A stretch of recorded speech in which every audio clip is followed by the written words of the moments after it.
which is walks and hits per innings pitched of just .97. If you can keep that thing somewhere around 1, you've done just a great job. And look at .97. Love that about the first 4 games. And the 23 2/3 innings. I mean, the thing that we chase in Major League Baseball right now, and every single team chases, is innings. Can you get innings out of your starters, especially early in the season? And right off the bat, A's pitchers are giving you that. Yeah, that's one thing you want out of your starters. You got to get the innings pitched, and they're getting that. Yeah, to get the innings pitched, but also I think about the effect of where everybody starts to vibe off of each other to where no one wants to be the weak link. When everybody's going out there and they're giving you 6 or more, you don't want to be the guy that ends that streak. Walk in the locker room and you say, hey, man, you got to go more than 5 and fly, right? And so that's what I think they're going to be telling each other when they're down there. And, you know, it used to be like last year, I think the bulk of the innings were done out of the bullpen. You know, you don't want that. You want the starters to carry that load, and I think that's what we're seeing right now with these starters. They're going out there with a vengeance to carry this team with the innings pitched. And it's so key that you don't burn up your bullpen early. That's something you don't want to see. And by getting those innings from the starters, you're not going to do that. And you know, when you play in a series against the Seattle Mariners, they have one of the best staffs in all of baseball, that you're going to play a lot of close games. Yeah, and it's very taxing on your bullpen if you're going out there and you're having to carry the load for them. So you want to make sure that those starters can go out there and pretty much carry the mail that we used to say. And that's what, you know, the A's can do this. They've got starters out there that have attitude, and attitude goes a long way in Major League Baseball. You know, we had the general manager on A's Cast Live earlier today, and we always talk about, he loves to say, ball goes far, team goes far. Everybody in baseball loves home runs, including our general manager, David Force. So far, so good. A's have been hitting the ball out of the ballpark. That's right. I mean, that's the general consensus in baseball now. Is if you get the ball out of the ballpark, you got a great chance to win, and the A's can do that. Well, that's the one thing that you look, the majority of the A's runs, they do come from home runs, and dating back to even last year, it's almost 49%. Actually, it is right at 49%. Yeah. That is a lot. You're very reliant on the long ball. Hey, listen, if you got some makeup on your team where your guys can drive the ball out of the park, then there's nothing wrong with that at all. Of course, you got some semblance of guys that could come out and just set the table. Guys can hit the ball the other way and go with the pitch. You got guys that can do that as well. You got to have those thumpers in the middle of the order that can make some things happen. Let's take a look at the matchup of the day, and an old friend is coming to the ballpark, Kyle Tucker. Remember, he just drilled the Athletics for so many years with the Houston Astros. Big hit after big hit. I know the average doesn't say a whole lot there, but look at the home runs. Look at the RBIs. So Kyle Tucker, he's a guy that you circle today, and you circle for the next 3 days, and you know you got to make sure this guy's not beating you. Yeah, if you can possibly, you know, pitch him a little bit more delicately, I guess you could say, without it affecting the base pass, then that's a good thing to do, because the guy's just a flat-out good hitter, and he seems to get better every year. You know, Townie, he can situationally hit, he can hit the ball out of the ballpark, but he can hit the ball the other way too. He's just a really good all-around swinger. And we're going to find out from the Athletics who loves hitting here. Somebody's going to have a really big year here in these 81 games here at this ballpark. There's no question about it. And what they're going to find is they're going to find out they really like this ballpark, that it's a true ballpark. It really, you hit the ball well, you're going to get a home run. So they're going to like that. And something not a lot of people are talking about, but you realize the Cubs have not been home. The Cubs left Arizona to go play the Dodgers in Tokyo, Japan. Correct. After Tokyo, came back to Arizona to play spring training games, started the season against the D-backs now here. They have not been to Chicago. They have not been home. This has to have worn on their ball club. That's got to be a tough thing, excuse me. But for a team that hasn't been home and haven't been in your own bed for that long a time, that's got to wear on you. So you think? Let's let it wear on them a little bit and get a victory tonight, huh? Yeah, for some of these guys, their first year in Chicago, they haven't been to Chicago. They haven't been to their places yet. I wonder how much this still affects them. I bet it does affect them. I mean, I know when we had 2 or 3 week road trips, it was hard. Yeah. Imagine not being home for all that amount of time. It's got to take a toll on you. Yeah, and you think about the time difference and everything. the Athletics, having been to Tokyo, Japan twice with the Athletics, when you come back, it's not easy. So we'll see how that's still wearing on the Chicago Cubs. But the energy is going to be here. You got to think for both these teams. That's going to be the one thing that's going to be different, is being in a smaller ballpark, having this crowd. Everybody's going to seem like they're right on the action. And the A's are going to realize that this is a very quaint situation here at this ballpark. The fans are right on the field, and that's going to give them a bit of empowerment. I really do believe that, because they haven't seen that. You know, they see it sometimes in spring training, but it's a little bit more vibrant here, because this is where it really counts. This is for all the marbles. Well, I got to tell you, they told us it was going to be raining out. They said at 6 o'clock there would be rain. There's no rain going on. We're going to have a ball game here. We have had some sprinkles, and I looked up and there was no clouds. I'm thinking, how does this happen? It rains with no clouds, but I think we're going to be fine tonight. Well, I'm so happy for you. I'm so happy for all these people who never thought they'd see Major League Baseball in Sacramento, especially West Sacramento. Yes. They never thought that would happen, and we've had so many people stop by just today. I can't even imagine what's going to be like every single show for the next 81 home games. I'm looking forward to it. Enjoy the ball game, everybody. And coming up next, Amelia Schimmel, the voice of the stadium, and we'll talk to you after the ball game. Time now to welcome, as they take the line in right field, the Chicago Cubs staff, coaches, and reserves.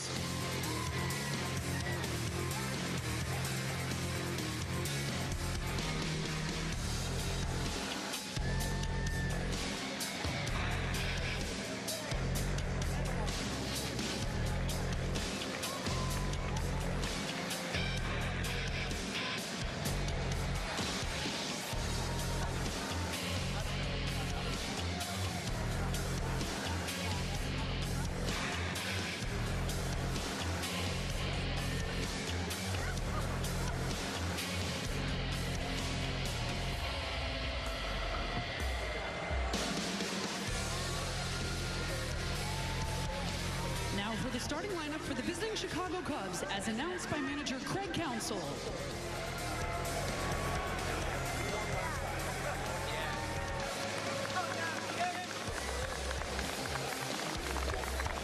You look great in short. Leading off, the left fielder, number 8, Ian Happ.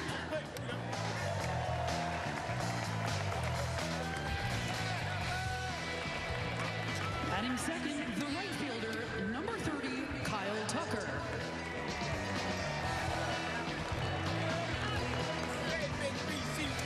Batting third, the designated hitter, number 27, Seiya Suzuki. In the cleanup spot, at first base, number 29, Michael Bush. Batting fifth, the shortstop, number 7, Dansby Swanson. What do you say, Seth? Batting sixth, at second base, number 2, Nico Horner. Batting seventh and in center field, number 4, Pete Crow Armstrong.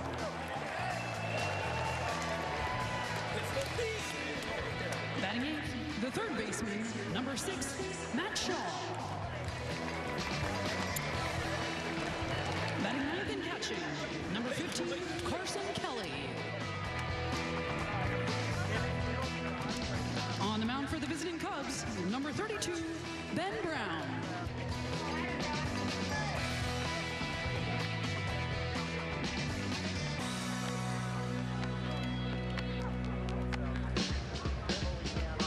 And now, please welcome your 2025 Athletics.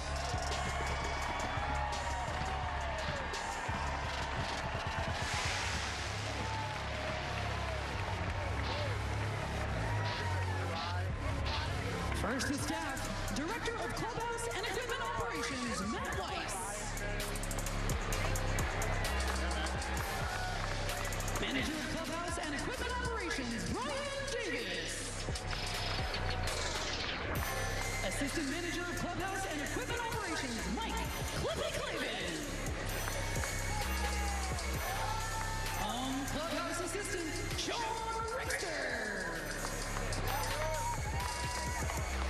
Visiting Clubhouse Manager, Mike Fennelblom.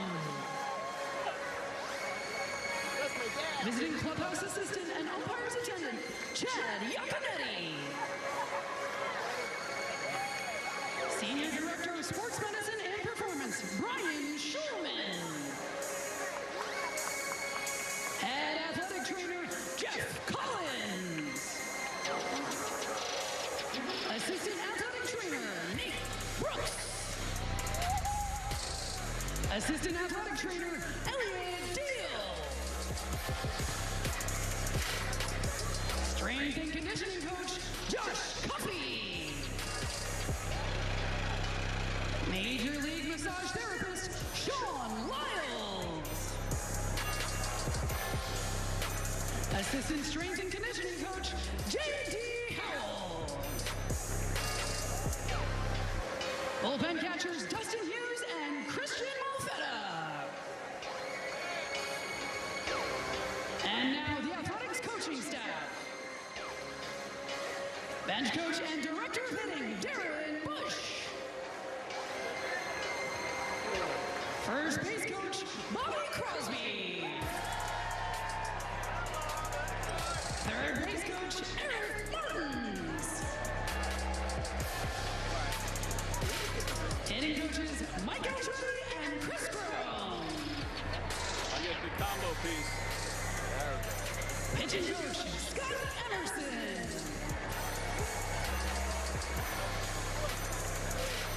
Bullpen coach, Dan Hubbs. Quality control coach, Marcus Jensen. Major League coach and interpreter, Ramon Hernandez.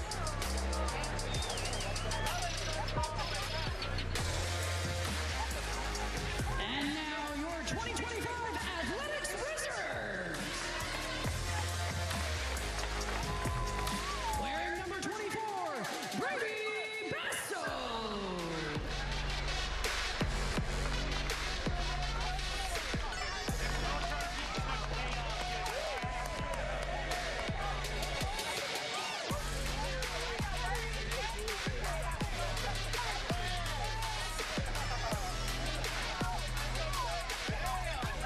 Number 24, Joey Pereira.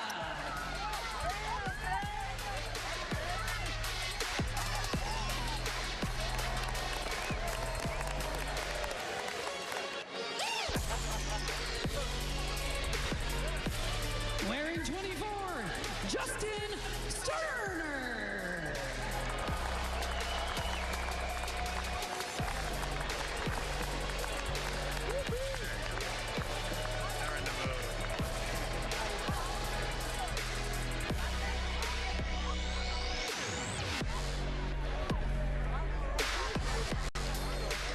Wearing number 24, Jeffrey Springs.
Number 24, Luis Medina.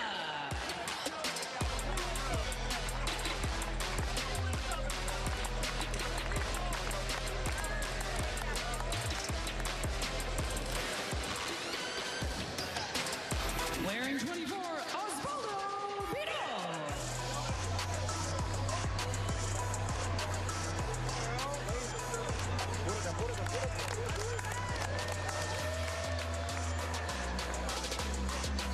Wearing 24, Tyler Ferguson.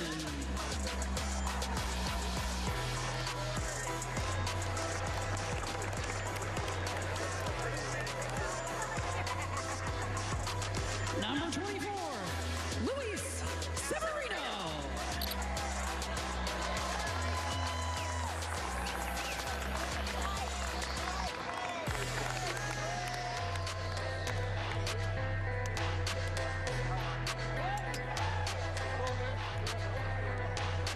Number 24, J.P. Sears.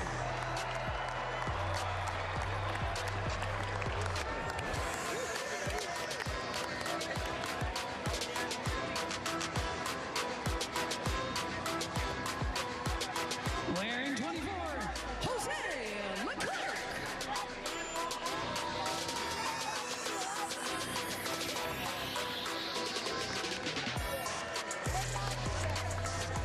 Number 24, Ken Waldachuk.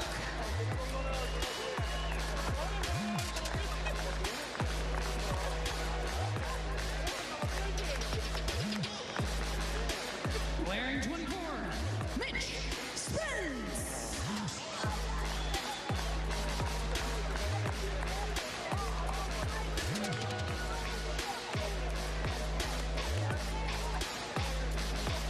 Number 24, Zach Geloff.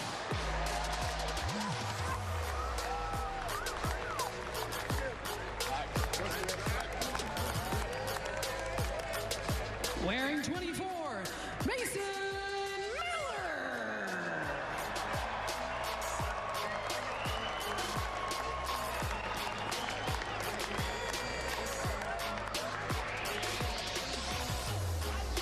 Number 24, Luis Urias.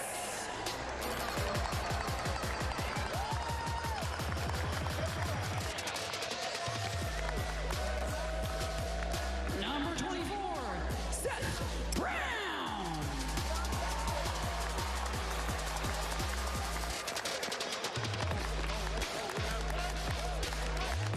Number 24, Max Schumann.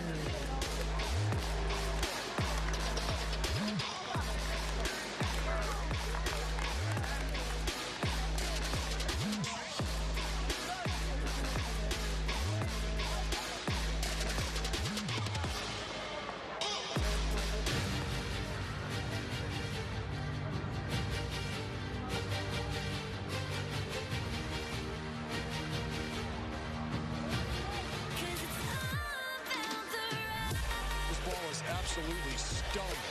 And it's gone. There it is. Brent Rooker in the books. J.J. Leday, baby. Gone! Home run for Seth Brown. And Tyler Soderstrom with the first homer for the Athletics.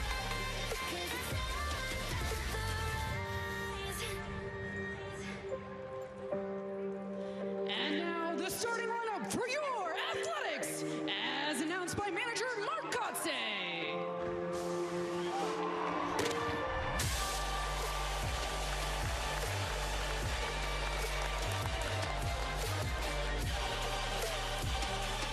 Leading off, the right fielder, number 24, Lawrence Butler.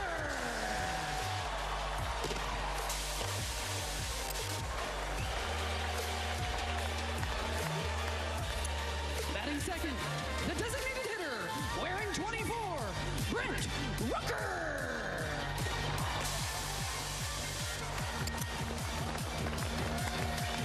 Batting third, the center fielder, number 24, J.J. Leday.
the second baseman, number 24, Max Muncy.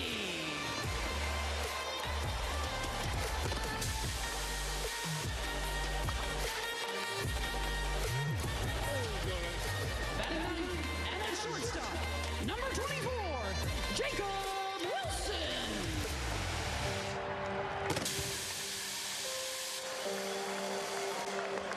And on the mound for your Athletics, number 24, Joey Estes.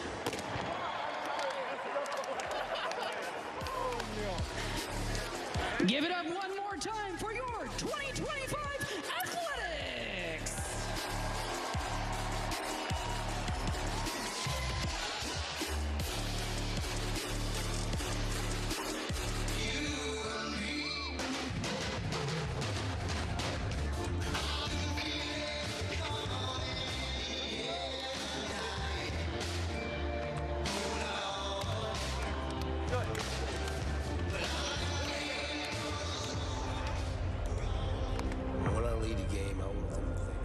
When I lead the game, I want them to think of Ricky Henderson as a player that no matter what, he was a diehard to the game. He loved the game. He probably would do anything for the game. Greatest base stealer of all time, the most prolific run scorer of all time, 10-time All-Star and Major League Baseball Hall of Famer.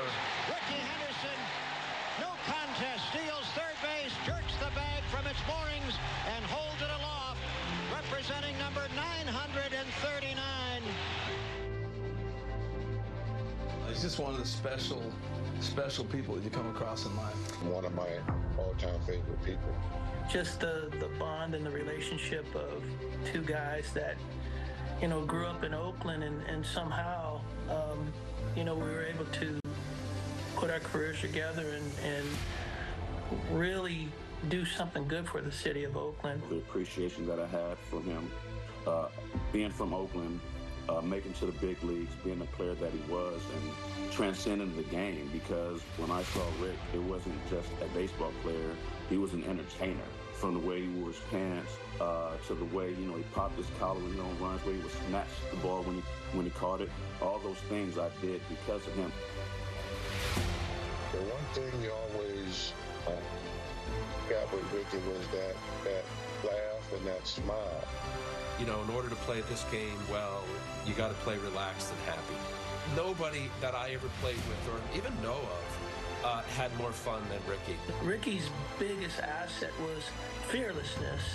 He was not afraid to fail, not afraid to be successful, not afraid, and that's what made him the player that he was. And Ricky was a true game changer in all aspects of it, and the best player I've ever played with or really ever seen.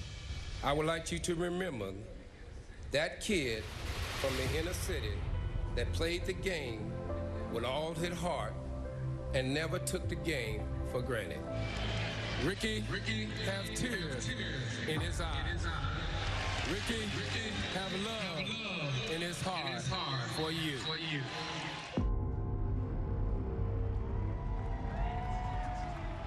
To mourn the loss of an athletics legend and one of the greatest players in Major League Baseball history, Ricky Henderson. Today, we honor his memory with his number 24 on our backs, all season long with his number 24 on our sleeves, and forever, his legacy in our hearts. Now, please join us in a 24-second moment of silence for the late, great Ricky Henderson.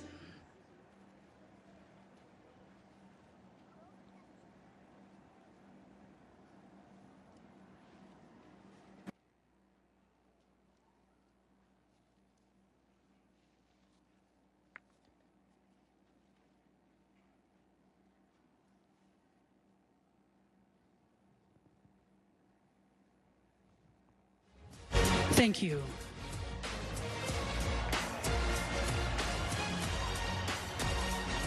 Fans throwing out the ceremonial first pitches are the daughters of the late, great Ricky Henderson, Angela, Alexis, and Adriana.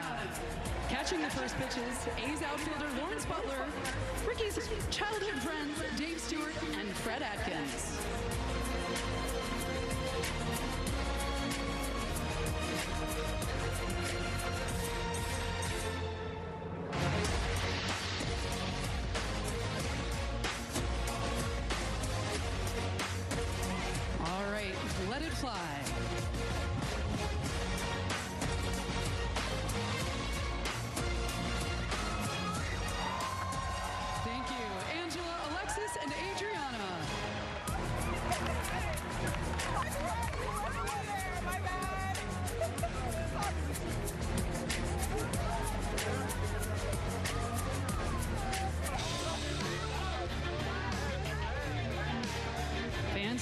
us a favor and remove your caps for our national anthem presented by NorCal Ford.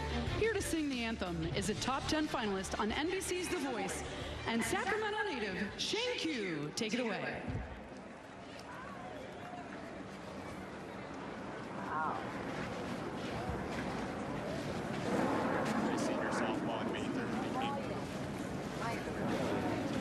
Answer the light was so proudly hailed at the twilight's last gleaming, whose broad stripes and bright stars through the perilous fight o'er the ramparts we watched were so gallantly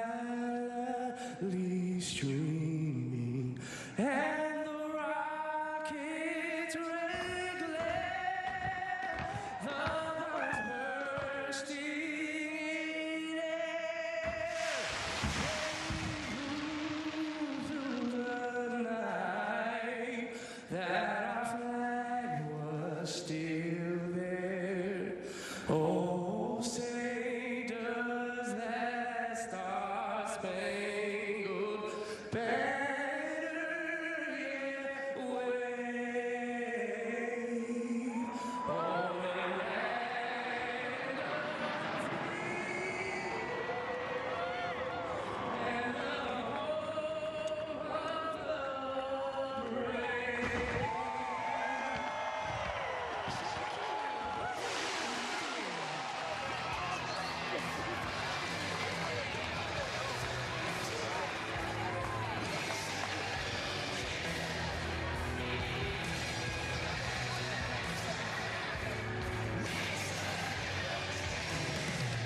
This telecast is brought to you by Toyota. Class-leading MPG and more hybrid models than any other brand. Toyota, let's go places. And by Cache Creek Casino Resort, Northern California's premier entertainment destination.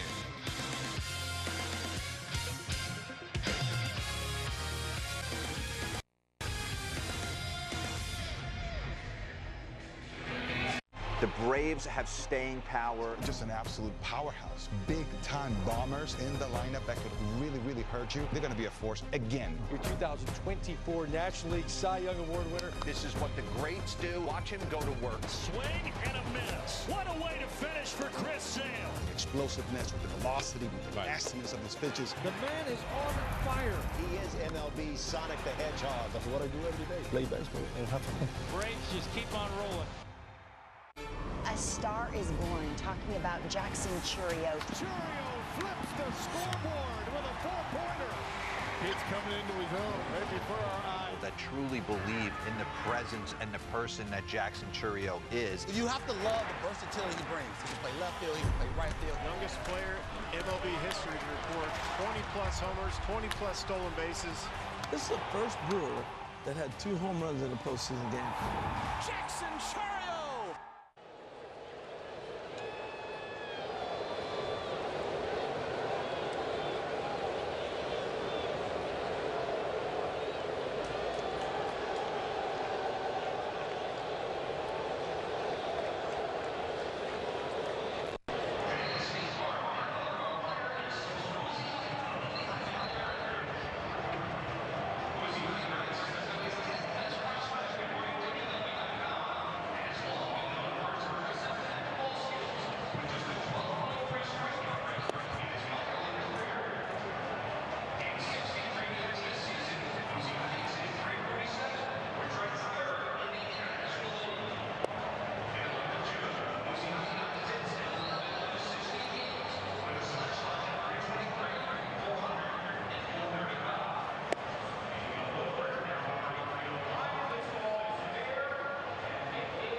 Surge.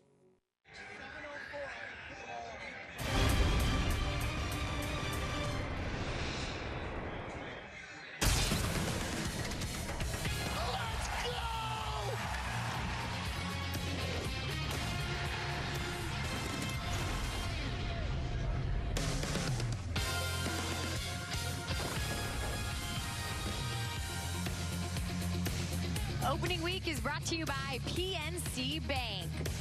Welcome to West Sacramento on a historic night for the Athletics franchise as they usher in a new era right here at the ballpark in West Sacramento. The Athletics and the Cubs to open it up here in 25. Hello, everyone. Jenny Kavnar, Dallas Braden. Sure, the A's have played 4 games, but this is probably the most excited that we have been. They returned 2-2, and we are seeing fans in the green and gold filing in. The streets of Sacramento are hyped, and the energy, you can feel it. You're absolutely right. The energy around town, you can feel it, you can taste it, you can smell it. The fans are excited about big league baseball being dropped right on their front doorstep. Jenny, I know you and I are very excited about what we're getting ready to embark on with the great fans here in Sacramento. I couldn't be happier about what's happening on the field with the A's, but tonight I think is really about the fans in the ballpark. Yeah, absolutely. It's about celebrating this new era and, of course, being right here and being part of this community in Sacramento, the temporary home here for the Athletics. Dallas, you watched that pregame ceremony. Of course, tonight is also about honoring the great number 24, Ricky Henderson, the moment of silence, the beautiful painting that we saw before the game, and all the players will be wearing number 24 for your dear friend. And that's going to be awesome. I don't know how many more tributes to Ricky I can emotionally take, but I tell you what, it's always great to remember that he will always be watching us. Well, they'll remember him tonight for sure on the field with their play, as they will each and every night this season with their patch on their sleeve. Game time weather's now presented by Santa Cruz Beach Boardwalk. 48 degrees, probably not what we were expecting here in West Sacramento. 74% humidity, but thank goodness that rain has cleared out. It came in this morning, and right now we're looking at clear skies from that beautiful drone shot. We have all the looks here on NBC Sports California tonight, and we're excited to bring them to you. If you missed getting your tickets for this sellout, you better get to the box office at some point this year. You are not going to want to miss this atmosphere that's going to be created here. It's going to be a fun one. Lawrence Butler running around, ready to roll. It is all about the whites tonight, the all-white uniforms for the Athletics. And that guy right there, very familiar with this area, Nico Horner from Oakland. But this kid, the Central Valley California native from Turlock. What a tear he went on in Seattle. The 209 is tearing it up, and Sodi was dropping bombs in Seattle. It was great to see. What was great to see is this team put together a quality set of ball games that got them out of Seattle, a place that has not been kind to them, against a pitcher that has had a ton of success against them. But as we have seen, this is a group that is starting to grow together each and every day. They're getting better together each and every day, and I know that there are high expectations coming out of that clubhouse, and I know they are excited to show the fans here in Sacramento what brand of baseball they're all about. Well, Mark Cotte very pleased with their performance of going 2-2 in Seattle, but now it's time to play ball. So the ceremony's continuing here as we begin. You see Joey Estes taking his jacket off. All the players announced earlier where Joey was warming up in the bullpen. This will be his first go, Dallas, of the 2025 campaign, and we know the energy that he can bring on the mound. Oh, this young man is full of competition, full of excitement, full of energy, and he wants to get outs. He wants to get a lot of outs, Jenny, and he has been chomping at the bit to get this opportunity underway. There's no doubt this offense is hoping to continue the home run parade that they had out in Seattle. T-Mobile Park, not an easy place to hit home runs, and this team came out swinging just like they made as part of their identity last year. And here comes Joey Estes, traveling out to the mound right here in West Sacramento for the first time.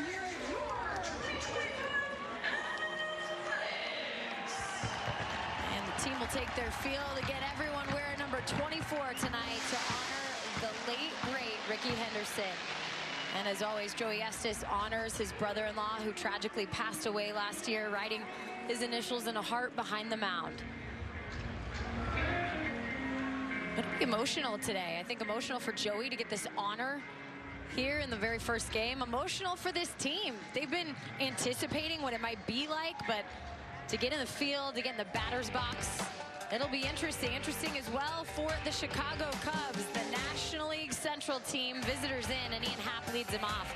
Kyle Tucker, the newest Cub, hit to round it out. And the young man on the mound that we have highlighted already, right-hander Joey Estes. This is a young man who had success last season in different spurts, and I think coming through spring training, really learned a lot about himself, learned a lot about how he wants to go about his business in this 2025 campaign. And I know he was ready to get out of the desert and get the game dirt under his spikes, the regular season game dirt here in Sacramento. Let's take a look at the defense behind Joey tonight. The Athletics lining up like this. Shea Langoliers behind home plate. Gio Urshela at the hot corner. Jacob Wilson and Max Muncy making up the young tandem up the middle. Tyler Soderstrom at first base. In the outfield, left to right, Miguel Andujar, JJ Bleday, and Lawrence Butler. Again, Dallas, it's going to be interesting for these guys. We saw Mark Kotze moments ago kind of talking over some things with Lawrence. There's a different kind of set of ground, especially in the outfield as you're playing on the fence, that they're going to all be learning real time tonight for guys that didn't have this as a home or a stopping point in AAA. Well, and first base coach Bobby Crosby, who also does a ton of great work with the outfielders, had these boys out there before the game, well before the game today, just sort of banging balls around the wall so they can get those reads, get a feel for what the caroms are like and what that bounce off the wall is going to be like. But you're right, Jenny, there is a sense of unfamiliarity that will absolutely have to be addressed. But as I've always said, these guys really on both sides of the ball at this level are elite adjusters. We are ready to rock and roll here in West Sacramento. First pitch out of the zone for Joey Estes, but you heard that crowd, that extra burst. They have been bubbling up from earlier today all around town, the green and gold, painting this town. And a swing and miss, Joey's first strike.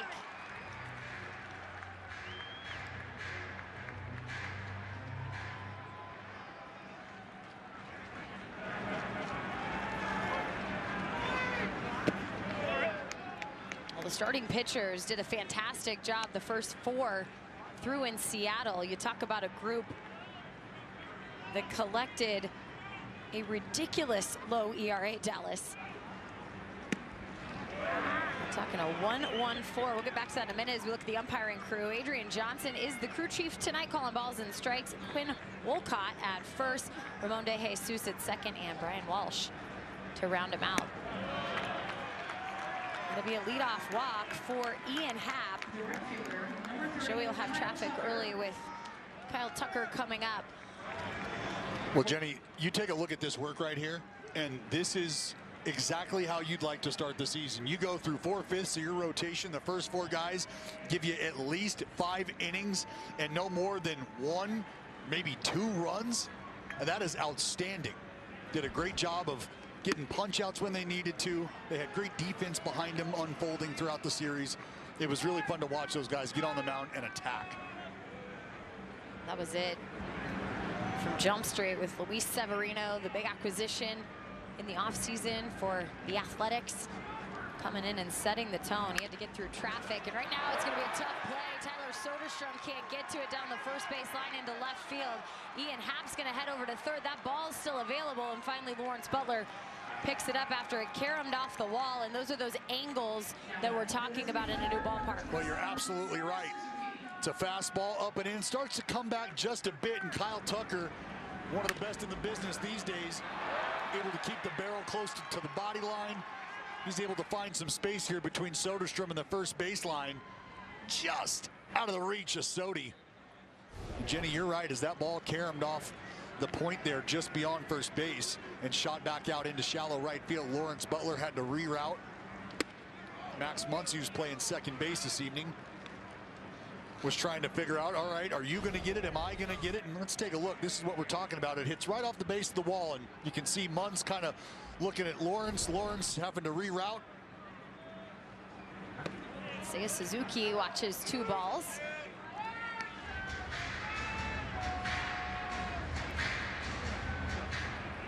Suzuki already with a homer this year, also has driven in 2 runs for the Cubs. Swing and miss. 4-seamer for Joey.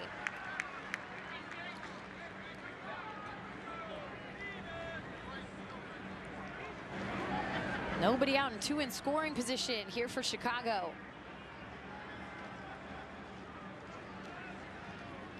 Well, it's gonna be a check swing foul.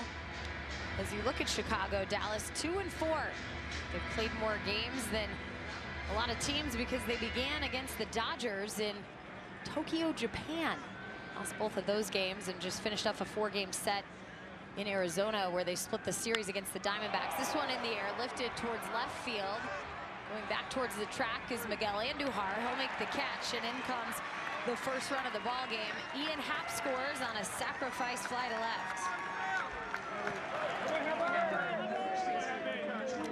Well, we're underway here. Time to take a look at some of the tendencies of our man behind the dish, and that man is Adrian Johnson.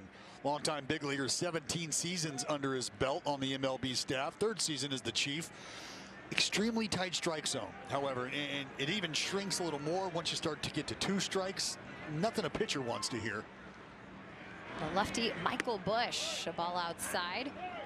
And Jenny, excuse me, that will be the test this evening for Joey Estes. Is can he continue to try to find ways to get ahead of guys, and can he eliminate that strike zone shrinkage becoming an issue? Well, you're gonna hear that one. The field mic right there by the plexiglass behind home plate.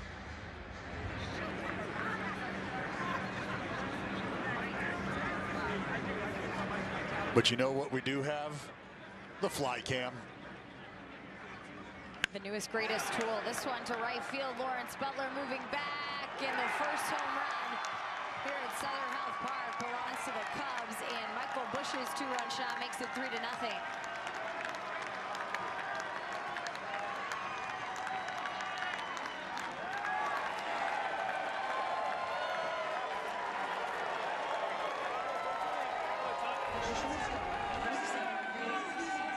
Well, as soon as we start talking about trying to get ahead of guys, trying to compete within the strike zone, Mr. Busch just takes advantage of a breaking ball that sits a little too far up in the strike zone.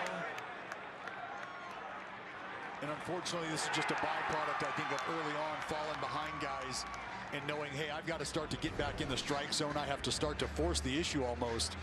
And early, especially at this level, that can be dangerous. This meeting on the mound is brought to you by the injury attorneys of Ashton and Price. In Dallas, right away, we're seeing the effects of this ballpark. That short porch out in right, you see the lower fence. There you go. And the way the ball is going to travel over there. I think it's still going to take plenty of games till we find the data of how this park will play in regards to Major League Baseball. Brent Brooker was asked about that before the game when he met with the media and said really a lot of the numbers they've dissected, it should play league average, but right away another hit to dead center field and another home run. Dansby Swanson goes yard. It is 4-0 Cubs.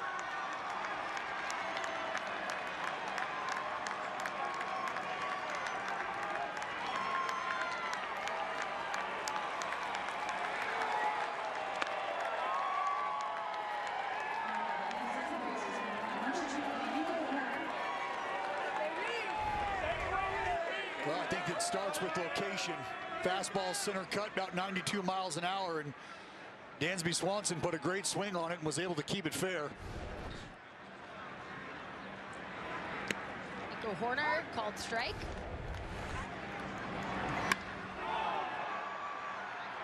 I mean, that is right down Broadway.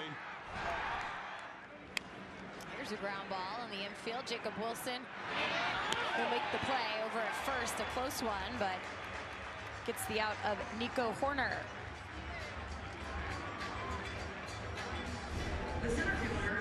Well, this is J.J. Bleday tracking this thing back, trying to elevate, giving it an effort.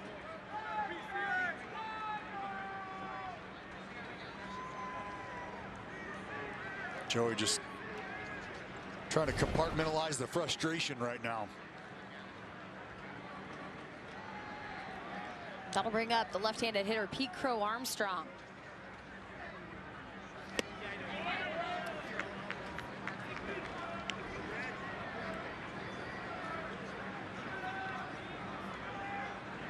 Pete 2 hits and a stolen base here in the young season. Well, this is a guy who's very toolsy. I mean, he can put the bat on the ball. He can absolutely go get it in the outfield, which I think tells you he can fly. This man can scoop. 1-2 now after Joey goes inside on PCA. Talk about his defense. He's recorded a couple of outfield assists in consecutive games. This one in the air, it's towards left field.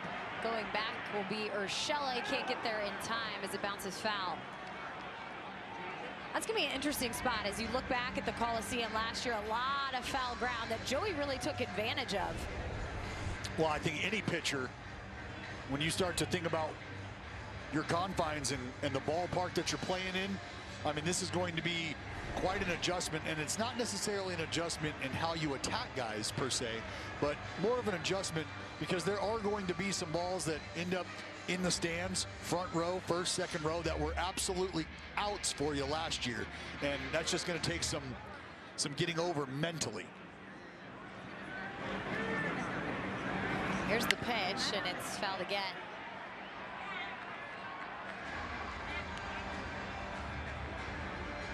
Talked about Bobby Crosby working with the outfielders earlier. I saw Marcus Jensen working with Shea Langoliers right behind home plate in foul territory and what that might bring for him. This one also is going to travel towards the seats.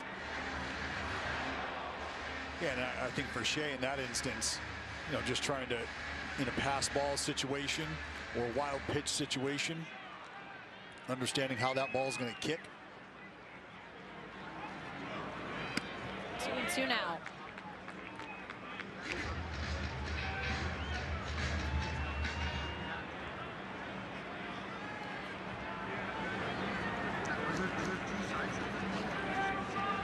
And a swing and miss. So Joey gets out of it with a strikeout of Pete Crow Armstrong, but a couple home runs back to back and an early 4-0 lead for the Cubs.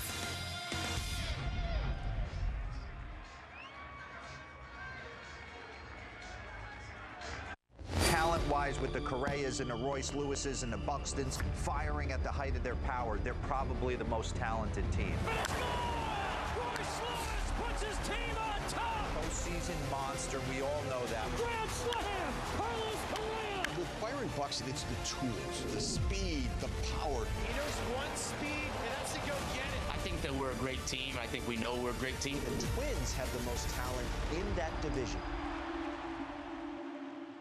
The alpha dog among big league closers right here. Top of the food chain, Manuel Clase. Jose Ramirez, one of the most unsung great players in the game of baseball. Goodbye. That's why he needs his gamer. Swing! Cutter at 100 miles per hour coming at you. Home run, Jose Ramirez. Best power, speed, and run production is Jose Ramirez, and Jose Ramirez. He's a complete player. Ball game. Swing and a miss. Bucket. You get into the ninth inning, done deal.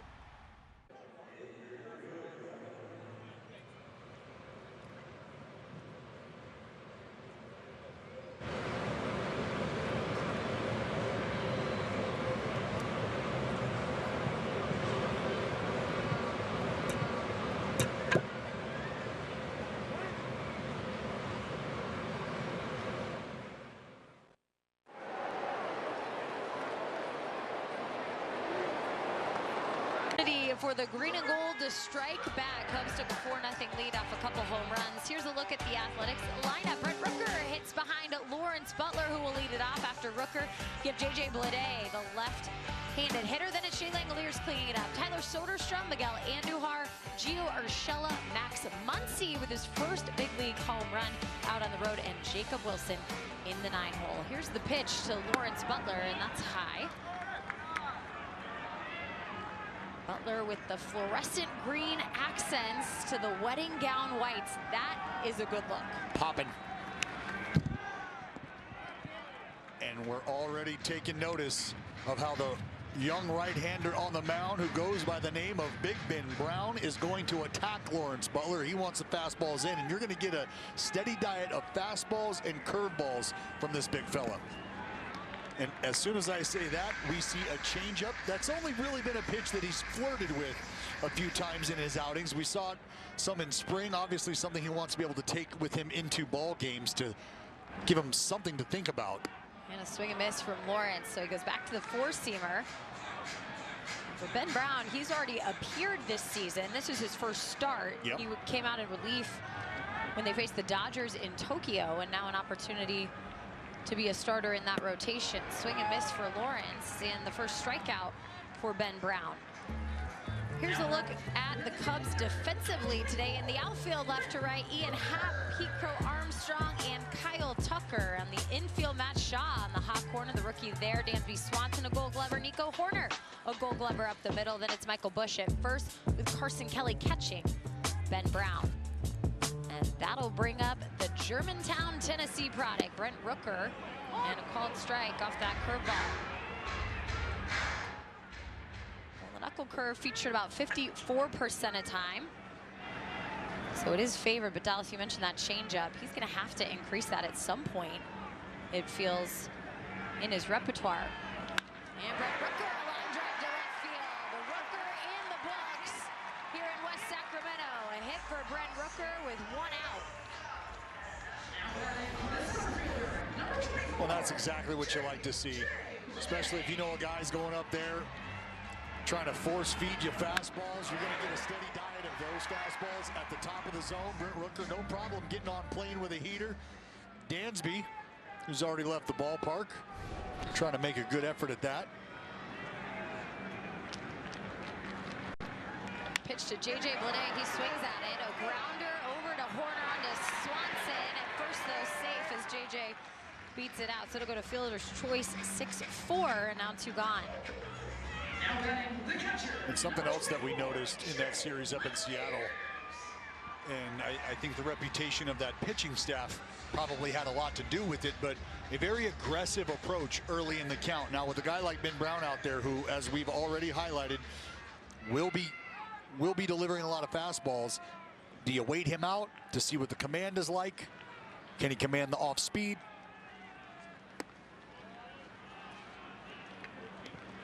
For Shea Langoliers, he was able to get a homer out in Seattle, and it happened to come off a fastball, a pitch that he was struggling with a bit last year at times.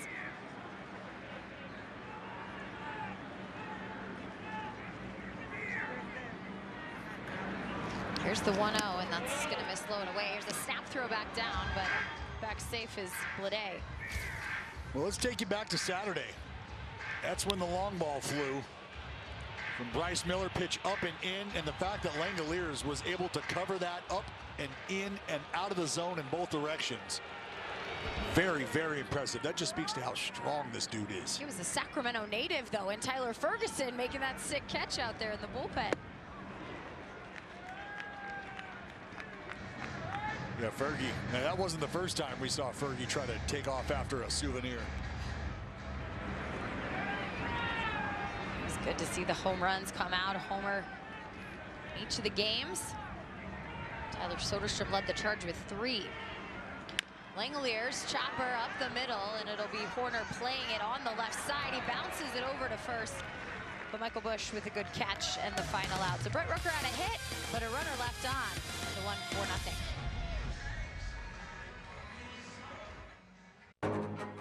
It all starts here, where baseball's next masterpiece comes to life. Another historic chapter. This is what you've been waiting for.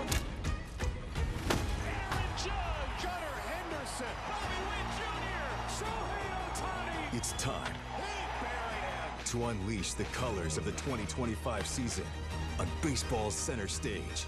Opening week on MLB Network, presented by Konami. This is a guy who has MVP-type potential. Luis Robert is one of the most talented players in the league. Great nickname, La Pantera. La Pantera can do it anywhere on the field. He has the potential to be a 30-30 guy that can knock in 95 to 100 runs.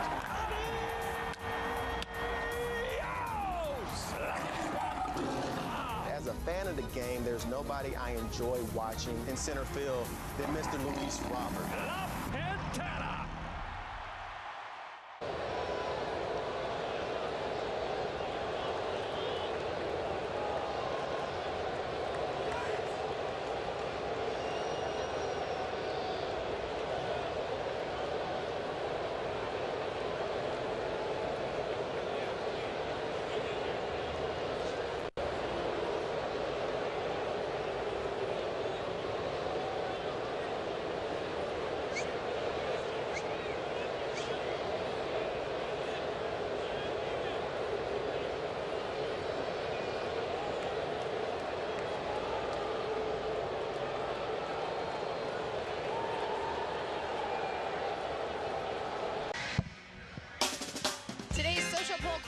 presented by Toyota. How many wins will the Athletics have at home this season? A, 40 or more, B, 35 to 39, or C, 34 or fewer. Scan that QR code and vote now. We have some great looks at the crowd here tonight in West Sacramento. We saw the drone. Now getting up close and personal out on Home Run Hill. They're looking for some souvenirs tonight. And it comes from guys in green and gold. Matt Shaw to lead it off here for the Cubs. Top of the second, it'll be Shaw, Carson Kelly, and then back to the top of the order in Ian Happ. Well, as a pitcher, Dallas, when you don't have a great first inning, how do you bounce back? Well, I think you just immediately start to revert back to the preparation. You assess where things have gone wrong here early, and I think number one, you got to get ahead of guys. I think that's obvious, so strike one's going to be important for Joey moving forward. And then once you get into the at-bat, obviously prioritizing, remember to prioritize the execution, location. We have to stay out of the middle of the zone. Joey threw 26 pitches, 16 for strikes there in the first, and that dugout already on high alert here. Coming in. Timeout called by Shaw. And here's the pitch from Joey. This one served into left field, and Shaw is going to get on base. He'll head towards second. The throw from Andujar. The tag on, and Andujar with the outfield assist.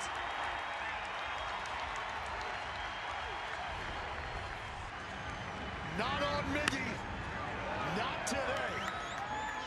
Andujar doing a great job of getting around this, almost kind of slow playing him. Talking Shaw into going for two. And Miggy said not so much. Shaw was thinking two out of the box with a hard round to first base, decides to go. And Muntz drops the tag on him. Well executed. So one out with Carson Kelly coming up. Take a look at this tag again, Dallas. Well, again, it's Muncy letting the ball travel, but then also getting the tag right down on the other side of the bag. Right on the fingertips. That dugout again. Foul ball right there. Yeah, Miguel Andujar looked over to center field and said, JJ, remember we threw that guy out at home in Seattle? Uh-huh. I got you one too. We saw some great defense from the Athletics over the weekend. And I think that's what's important, Dallas. They walk away. Yes, at 2-2, you split the series. You would take that. After last year, you only won one game in Seattle. Year before that, only one game in Seattle. Sure, could you have won the first game? Absolutely. Could you have won the last game? Yeah, absolutely. But you start to kind of look at the body of work and say, you know what? This is a team that did a lot of little things right, including defense. And when you're in close ball games like that, I think it's probably easy to beat yourself up over the loss or over the shortcoming, but when you have some time to take a breath and zoom out a bit, I think you do start to realize, hey, all in all, pretty good brand of ball we've been playing here to start the season. There's the 2-2, and it's going to be low now, a full count for Joey. Joey began the game with a walk to Ian Happ, and that is something out of his comfort zone. Didn't issue a ton of walks last year, over 125 plus innings. Just 25 of those.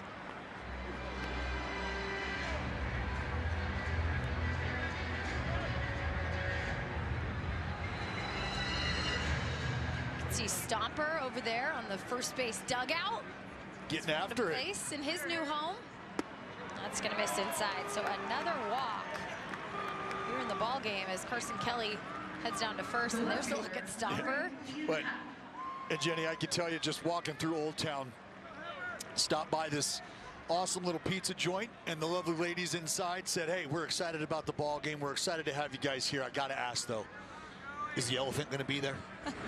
Will I get to see Stomper? I got to ask you about the elephant in the room. Yep. Stomper out in full effect. Joey missing inside off a changeup to Ian Happ. There he is taking pictures.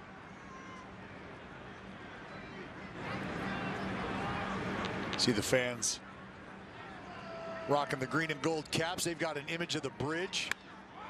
This one towards right field. In comes Lawrence Butler, and he'll make the catch. 2 gone.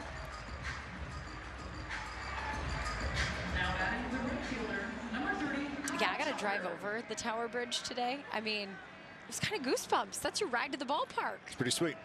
It is pretty sweet. And I think as far as backdrops are concerned, sight lines go, not a bad image at all. Great view of downtown over right field, and of course over the berm there that is absolutely packed out tonight.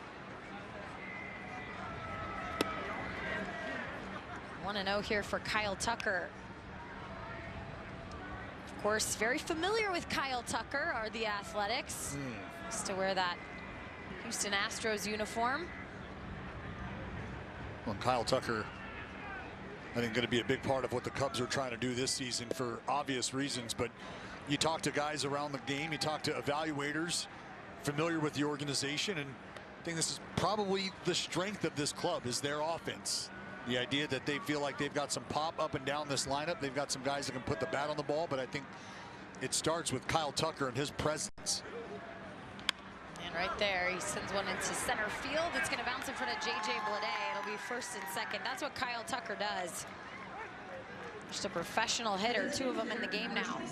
Well, we've seen a lot of this from our own fellow by the name of Brent Rooker, and that's the ability to let the ball travel, but with pitch recognition, starting to understand, you know what, maybe it's not the A swing I can deploy here, but I still have the ability to cut things down and hit the ball hard. First and second now with 2 outs as Joey Estes will face the designated hitter Seiya Suzuki again. A sacrifice fly to left field, and that started the scoring for the Cubs. They would go on to a pair of home runs between Michael Busch and Dansby Swanson. So we got to 4-0 after just 1 inning of play.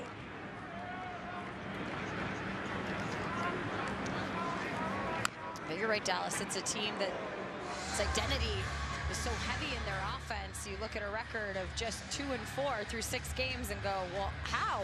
Yeah. How is because the bullpen has given up a lot of runs so far, and that is going to be something that they have to struggle through early on, in a conversation we'll get into as they approach that in the later innings. But they've had a lot of struggles down there with their arms. Swing and a miss, and Joey Estes once again ending an inning with his second strikeout. It remains 4-0, middle of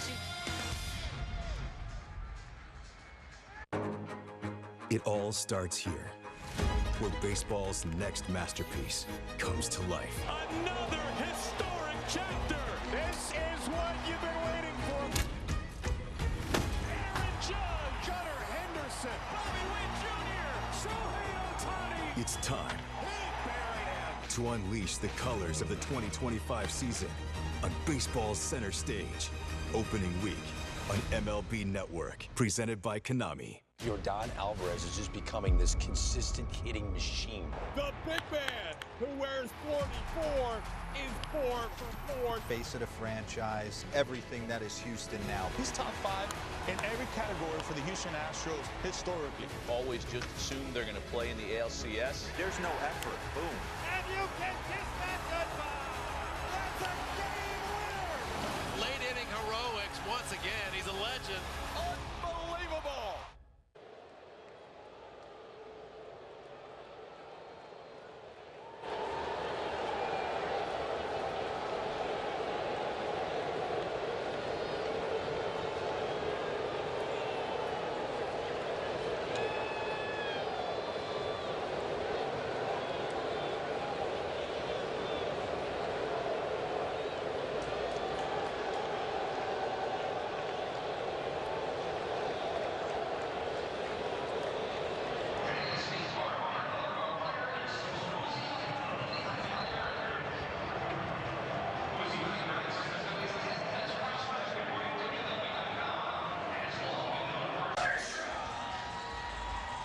Welcome back. Time now for StatCast, powered by Google Cloud. Sodi has been jumping ship with frequency here to start the season. 3 of those things. 3 long balls up in Seattle. 108 off the bat, 111 off the bat, 99 miles an hour off the bat. Talk about barrels, baby. Sodi has been delivering barrel to baseball. It has been a lot of fun to see, especially for a guy who I think had serious expectations for himself coming into this season. Talk about a good spray chart to start the year. Equal opportunist. Spread it around. Center field, right field for the second homer, and left field for that third homer he hit yesterday. That bounces in. And 2 here. And Jenny, we talked about the bullpen for the Chicago Cubs team.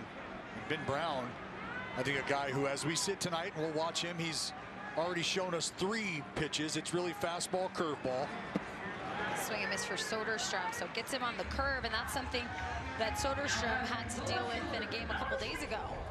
Well, it sure is, and we have already seen the approach that Ben Brown has taken against Lawrence Butler, starting him off with fastballs inside, and now ahead of Tyler Soderstrom here. You saw Ben Brown go to that curveball not once but twice in a row, and I think that tells you, or it should at least put you on notice, that the scouting reports are out and making their way. It's a first pitch strike on that curveball to Andujar. Native of New York, 25 years old, and a kid that was drafted in the 33rd round, which doesn't even exist anymore. Right. Out of high school with the Phillies. That was pick 983. Chip and a chair. Just give me a chip and a chair and let me play my cards. And Ben Brown is a big leaguer. 2-1 now for Andujar. You mentioned that scouting report. It was Bryce Miller the other day with his knuckle curve that got Soderstrom 3 times. And I think you're right. It's the quick adjustments that happen so fast in this league. But you know, if you're exposed or you struggle on something, that you will continue to see that if it is in the repertoire of your next opponent. Oh yeah, it'll just be worn out and attacked until somebody does something about it. Just ask Brent Rooker about that too, huh? He's had a few of those times. Well, and that's what's so great, I think, about Rook is the fact that, you know, he sort of put the world on notice. This is how I go about my business. The league took notes. They started to adjust, and then Brent Rooker said, no problem. That's what this game's about. I play chess. I can adjust too. Absolutely. Here's the payoff pitch now to Andujar. That misses, and I love his bat flip when he walks. It's one of the best going. It really is. It's almost gives you an air of disgust. Like, how dare you throw me the 4th ball? Thought so.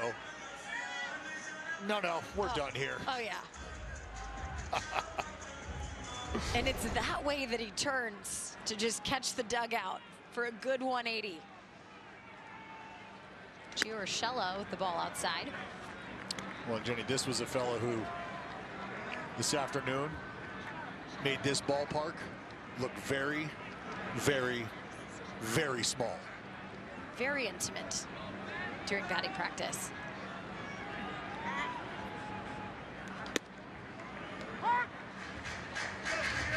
I think at one point we had some executives taking in batting practice out over in left field, and they quickly decided that that was probably not a safe place. 4. Look out. 1-1, and there's going to be a line drive right at Dansby Swanson. This time he jumps up to catch it for the second out. Yeah, tough luck there for Gio. Hard line drive. Dansby right where he needs to be, slightly elevated. He's a great athlete. And he might just be the 2nd best athlete in his house. Oh my goodness. Your wife is Mallory Pugh, the one and only professional soccer player who hails from the state of Colorado. You're the 2nd best athlete, Dansby. Get in line, bud. Oh, man. Max Muncy, an 0-1 count. That evens up at 1. Mr. Efficient. He just threw 3 check marks down on first for big league action when he got his first hit, first homer, first RBI. All in one swing. Speaking of swing, Andujar's arms are swinging over there at first. That's foul. Friday night, that Friday night feeling. He got the lefty in there, just kind of serving it up, threw it right onto the barrel. And after they stonewalled him for a little while, And a swing and a miss. So Max Muncy strikes out here. Bookend of strikeouts, 3 in total for Ben Brown.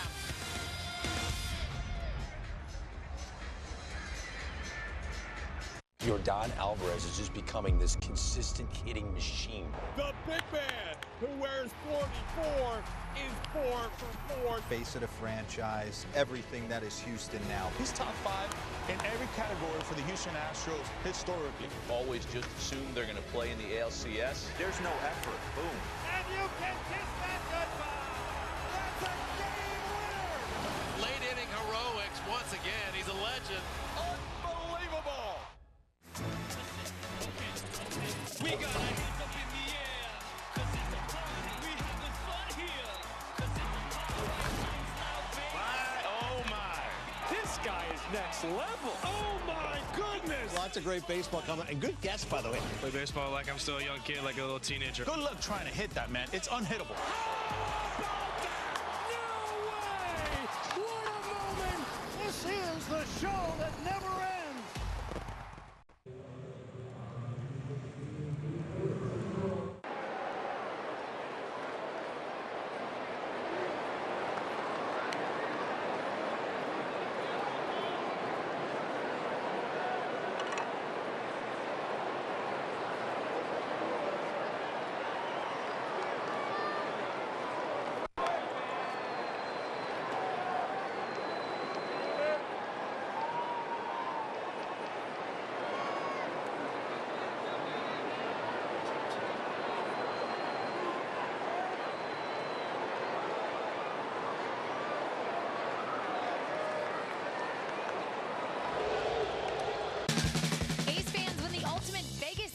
At the end of every A's homestand during the 2025 season. Brought to you by Circa Resort and Casino. Hello to A's fans in Las Vegas. Tuning in tonight as Michael Busch swings at the first pitch. Fly ball to Miguel Andujar and 1 out. Well, Jenny, that's a good start. I mean, by my count, that's the 4th first pitch strike for Joey Estes, and that's what we talked about. Establish it early, see if he can't get the boys back in this ball game right now. Still early, and still early in his outing. That's a competitive drive of Joey Estes that we've come to know over and over again. Start to start last year. Dansby Swanson up, and we have first pitch strike. Get ahead. That's what you said, Dallas. That's Get ahead. Get ahead, stay ahead. Dansby hit his 2nd home run of the season. It was a solo shot. He followed Michael Busch's 2-run homer in the 1st inning.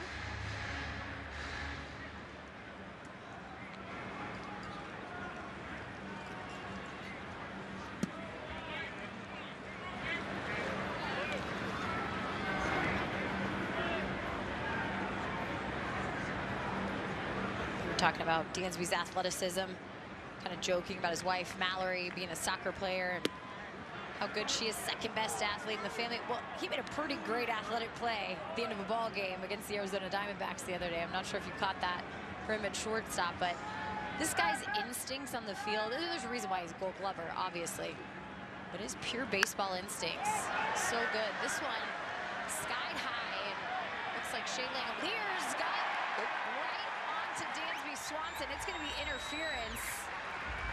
Shea caught it anyways, but that was quite the interaction there as Dansby was already heading back to the dugout. Well, Dansby, you know, not terribly happy about the result. He kind of put this one in the bank.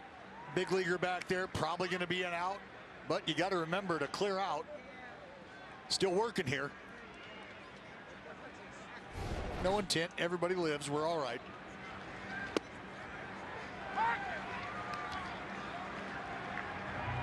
Strike to Nico Horner here, the Stanford product.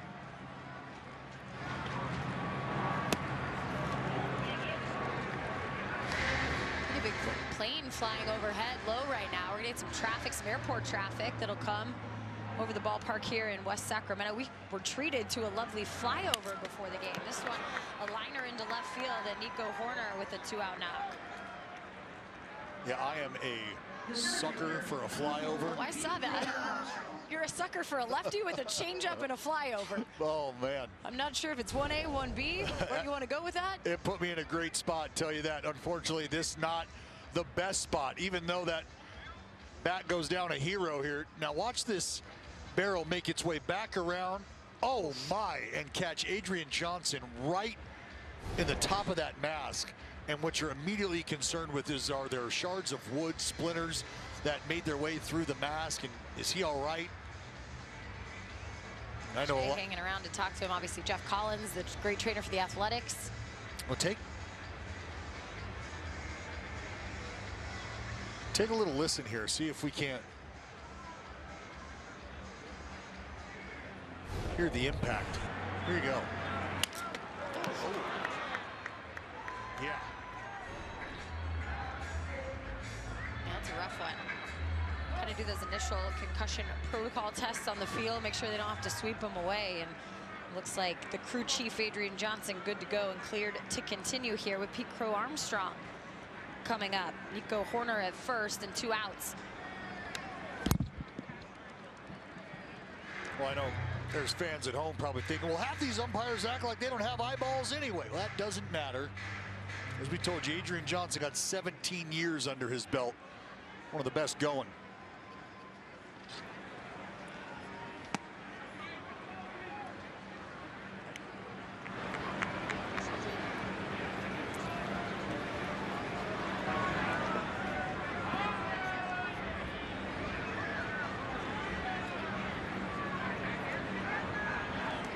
Here's the 1-1, and that's foul.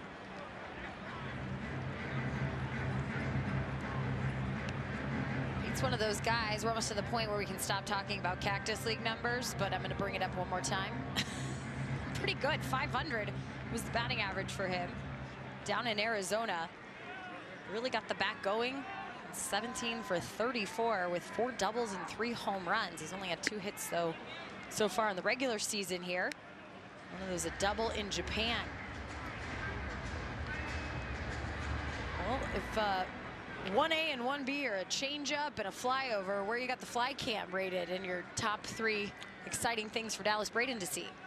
I think it's fair to call the fly. Well, in my day, Jenny, it used to be called a sandwich pick. Now it's a competitive balance pick. Sure. So just kind of positioned right in between some very important selections.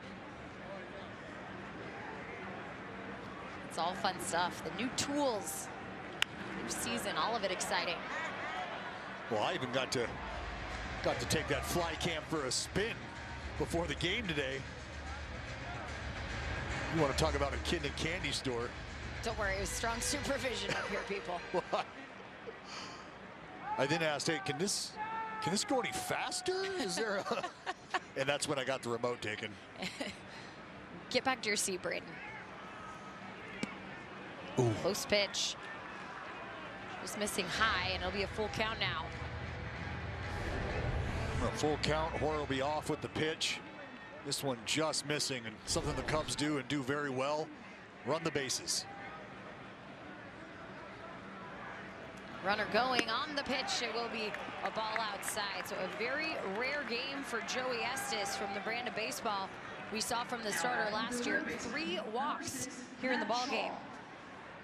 Well, this has been a bit of an issue, I think, coming out of spring as well.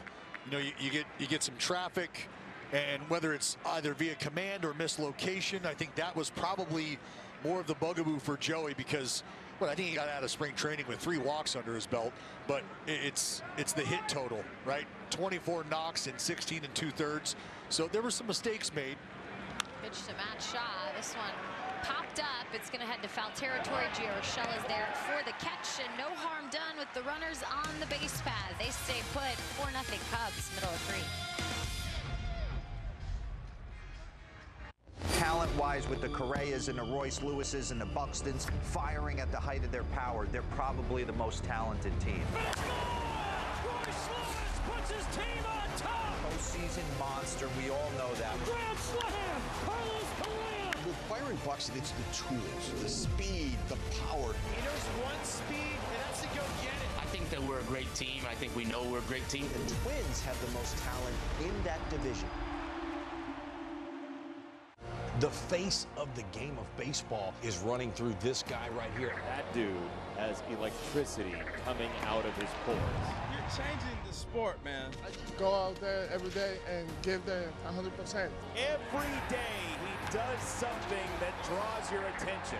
Green is cooking with gas. It feels like he's finally put it all together. I think Hunter Green's about to become a super ace of a playoff team. That's what the Cincinnati Reds are going to be in 2025.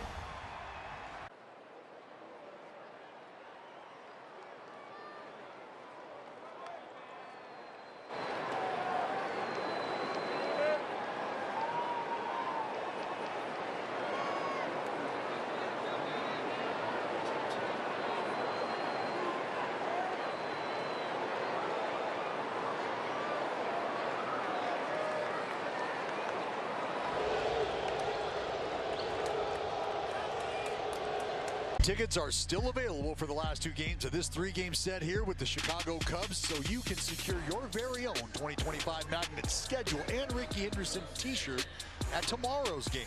Find your seat right now for our inaugural season in West Sacramento at athletics.com/tickets. Cubs 4, Athletics nothing here as we head to the bottom of the 3rd, and Jacob Wilson's going to lead it off, but a ball came from center field in the berm, so they're just returning that souvenir to a fan, and we'll be underway.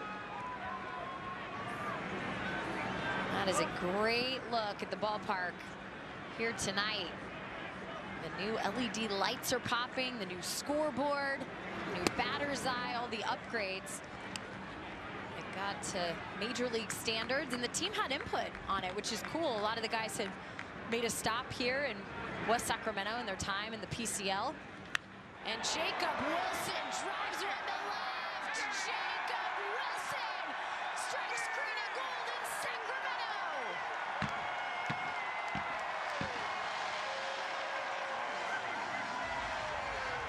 How about your first career homer coming in a new ballpark? Jay Willen flexing the muscle.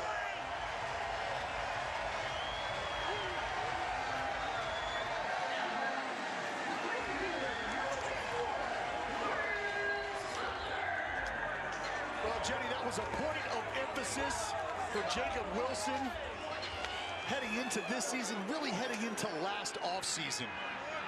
Get bigger, get stronger. He does an incredible job of getting the bat and getting the barrel to the ball. You pack a little punch behind it now, and you start to see some of those singles turn into doubles. Some of those doubles are clearing the wall. Lawrence Butler towards center field. This ball has some carry, and it's going to go off the wall. Lawrence Butler heading into second, and he has a stand-up double.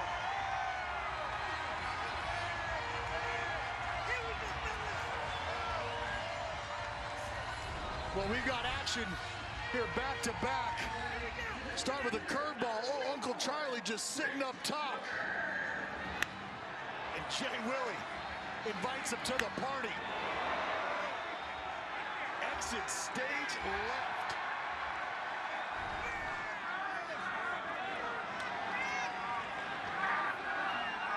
Back-to-back extra base hits for the Athletics. Brent Rooker up. He swings at the first pitch. It's to third base on the ground. And Lawrence will stay at second, one gone.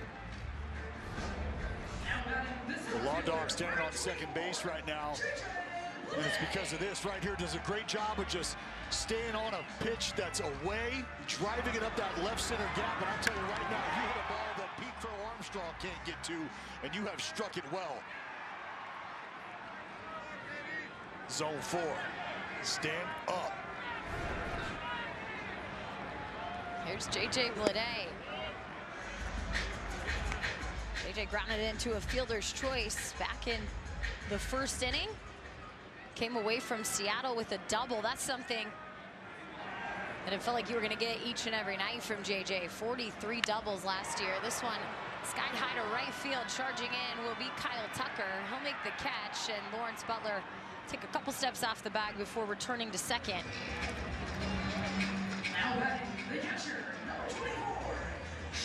Well, Jenny, I think we've started to see some early adjustments here from this A's lineup. So I think if we start to see Ben Brown attacking with that fastball, you very well could continue to see some aggression from this A's lineup, but it feels like they are starting to catch up. Good to see Zach Geloff in the dugout, had the hamate bone surgery and beginning his rehab. Back to beginning the season, hopefully sometime in May. It's hard to put a timetable on that kind of an injury and how long it might take. It's so different case to case. Good to see him back with the boys. Here's the 1-0 count coming for Shea Langoliers. 2-0 now. Brown's gonna switch balls. Yeah, so that one ain't got any strikes in it. Let me get another one. Langoliers says, well, maybe that one's got a homer in it. He would take that. 2 for 11 this season, make it 2 for 12 with his at-bat tonight where he grounded out. That one's a ripper, but foul down the left field line.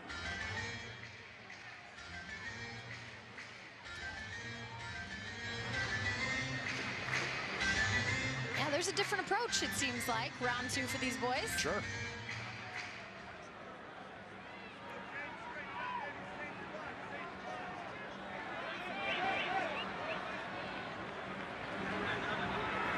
Looks like that ball just fell right out of Adrian Johnson's pocket.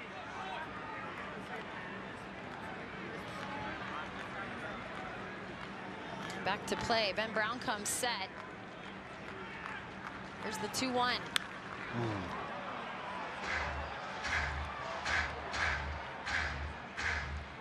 And I know it might be minute, but for Langoliers to be able to cover the pitch previous and also stay on and let that pitch right there sort of finish and travel and still get to it and fight it off, impressive.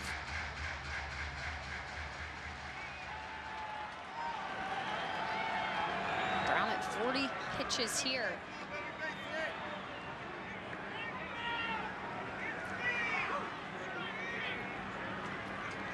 The 2-2, and it's gonna be strike 3. Four-seamer in the zone and a strikeout to end. That's 4 for Ben Brown. How about a first, a career first? Jacob Wilson with a solo shot. A's going great.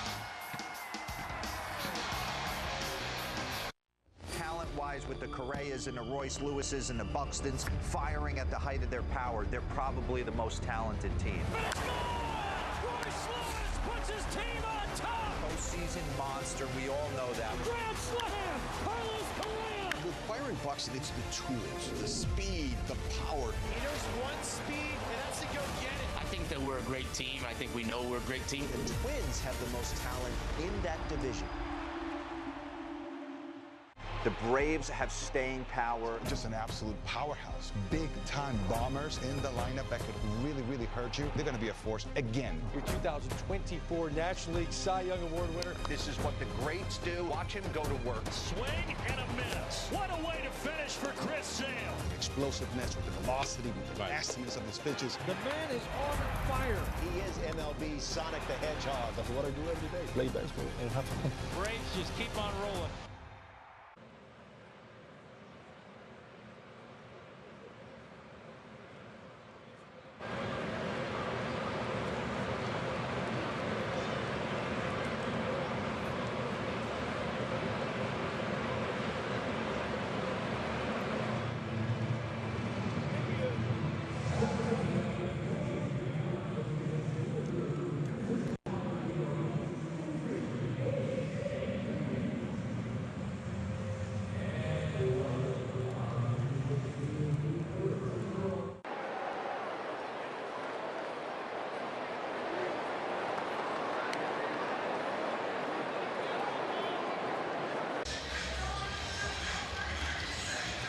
Post-game fireworks shows are back, and that's for 2025. You can spend quality time with your friends and family while enjoying a one-of-a-kind experience during our post-game fireworks shows. End your summer nights with a bang by visiting athletics.com/tickets. Carson Kelly didn't waste any time with a bang to begin the top of the 4th here. A home run off Joey Estes. That's 3 long balls off the starter tonight, and it is 5-1.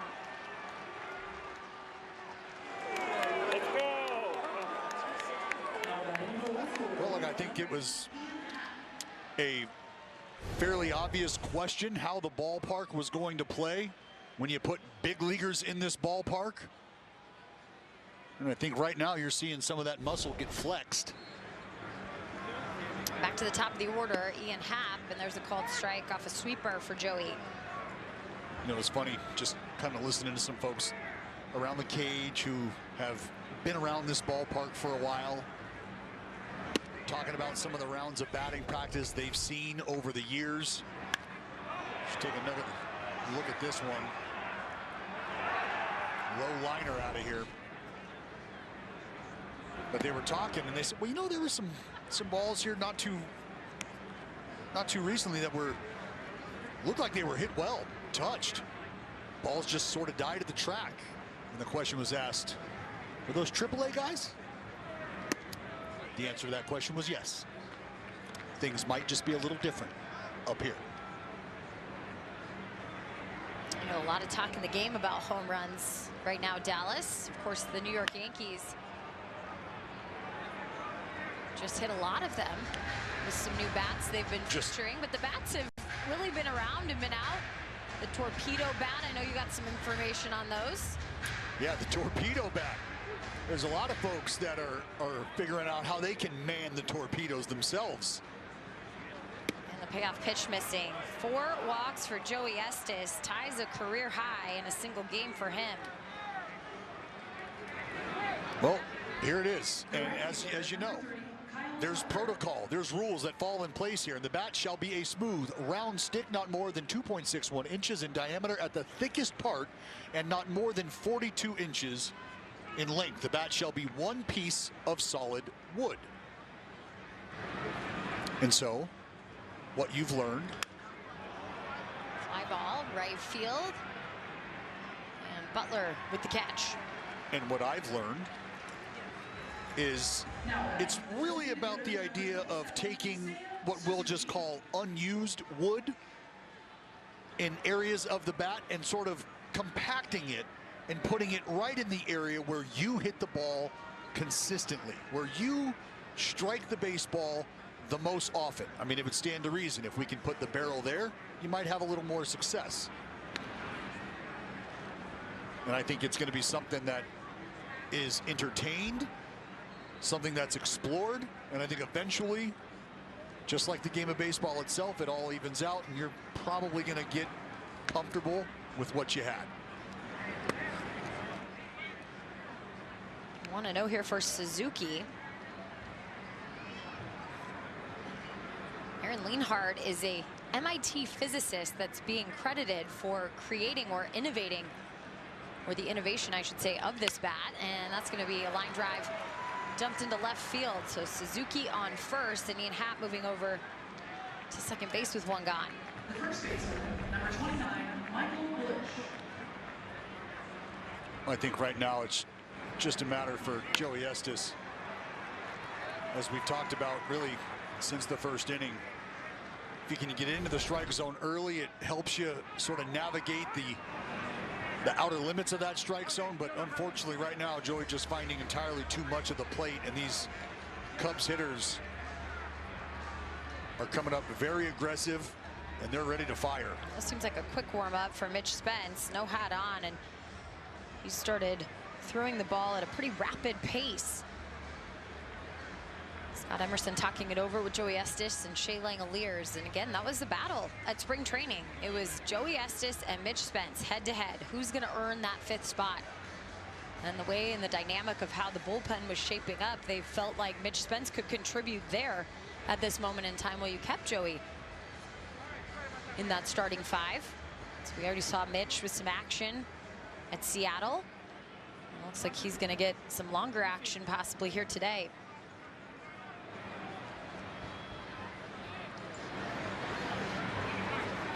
Michael Bush swings at the first pitch and fouls it.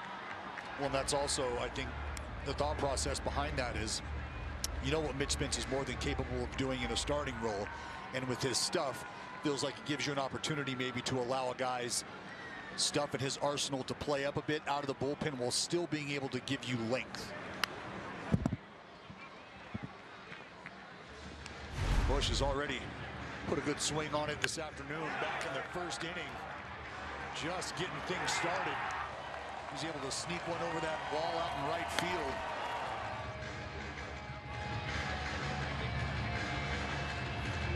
This timeout, stepping back in the box now is the left-handed hitter.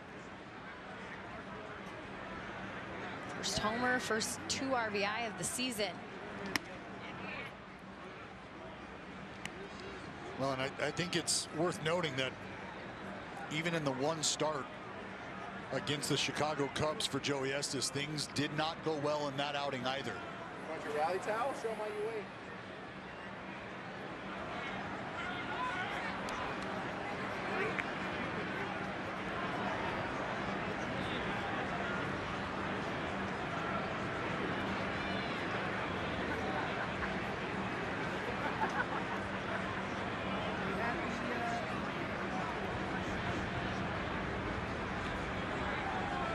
And the 1-2 into center field. Ledet will make the catch. 2 gone.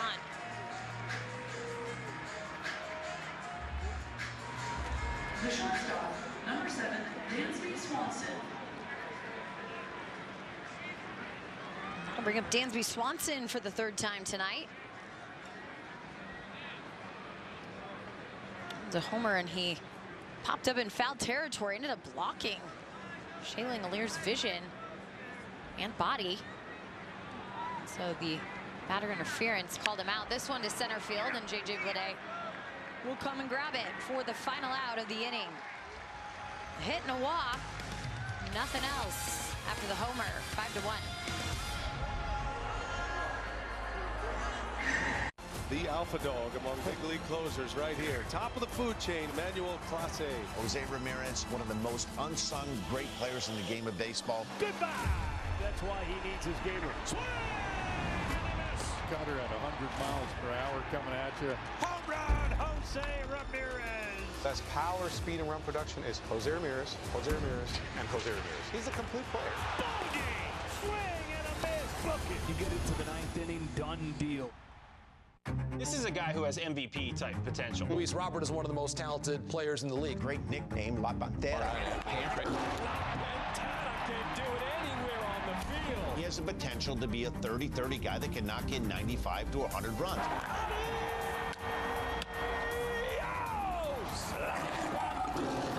As a fan of the game, there's nobody I enjoy watching in center field than Mr. Luis Robert. La Pantera.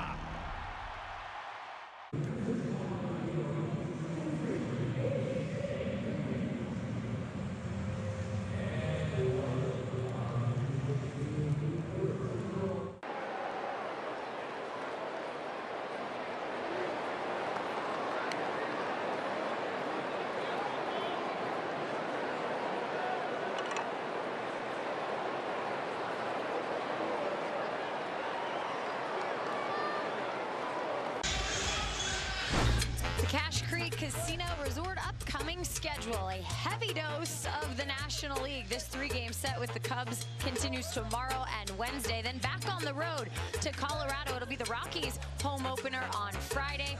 After that weekend, a nice long homestand for the week of April 7th. The Padres and the Mets. So get your tickets to come on out to the ballpark in West Sacramento.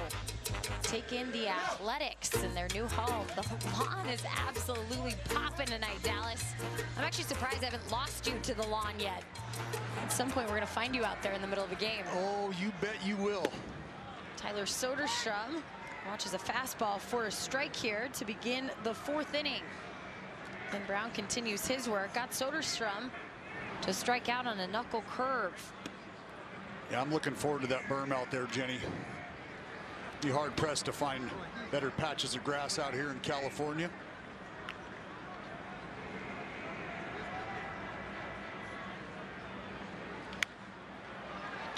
1-2 now for Soderstrom. I mean, that's just beautiful. Yeah, out in the outfield, fly balls and foliage. Blankets, sleeping bags, keeping score. I mean, it's a big league picnic. It really is. the clothing style is going to change as the summer goes on out there. That's fair to say.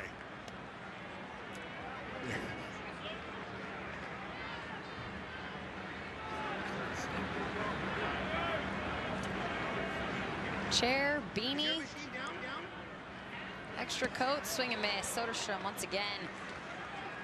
A knuckle curve has been nasty for him.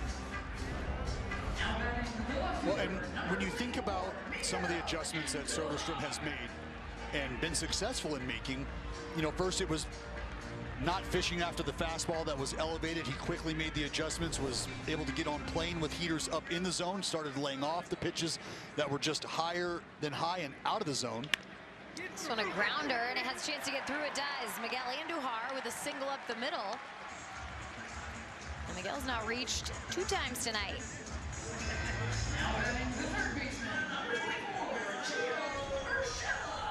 Pretty good swing here by Andujar.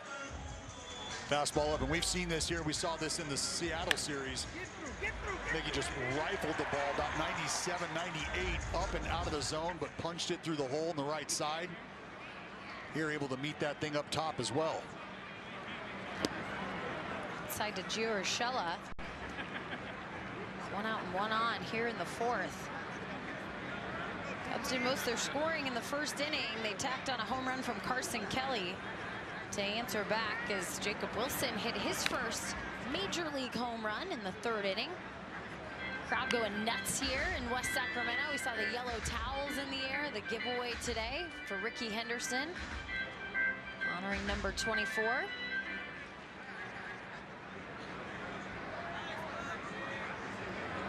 See plenty more of that before this one's over. To center field, Gio Urshela is going to have a base hit. 1st and 2nd.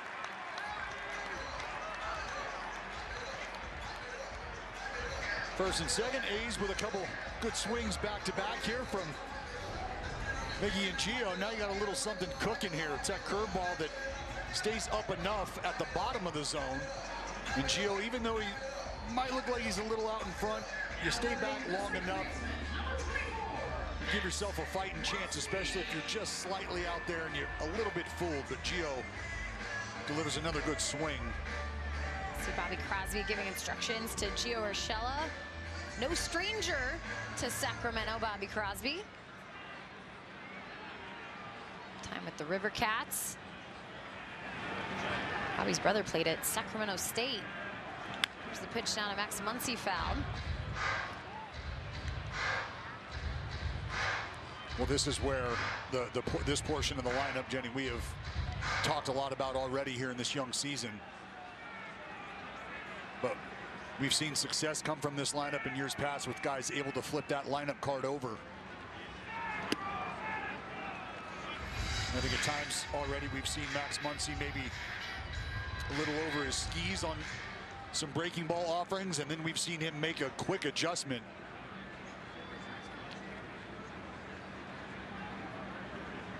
There's the 1-1 from Brown. Once he lays off of it.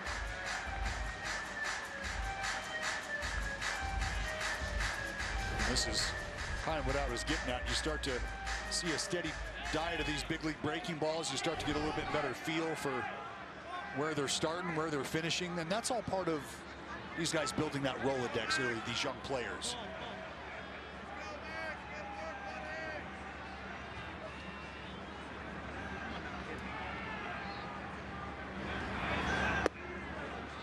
Two and two.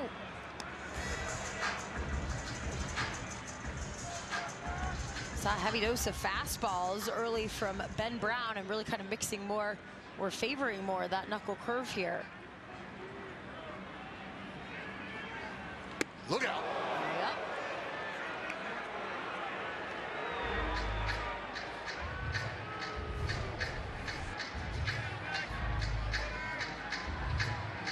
Fastball up and in, just clearing a little space. See if he decides to stick with that hard fastball, or is he spinning it?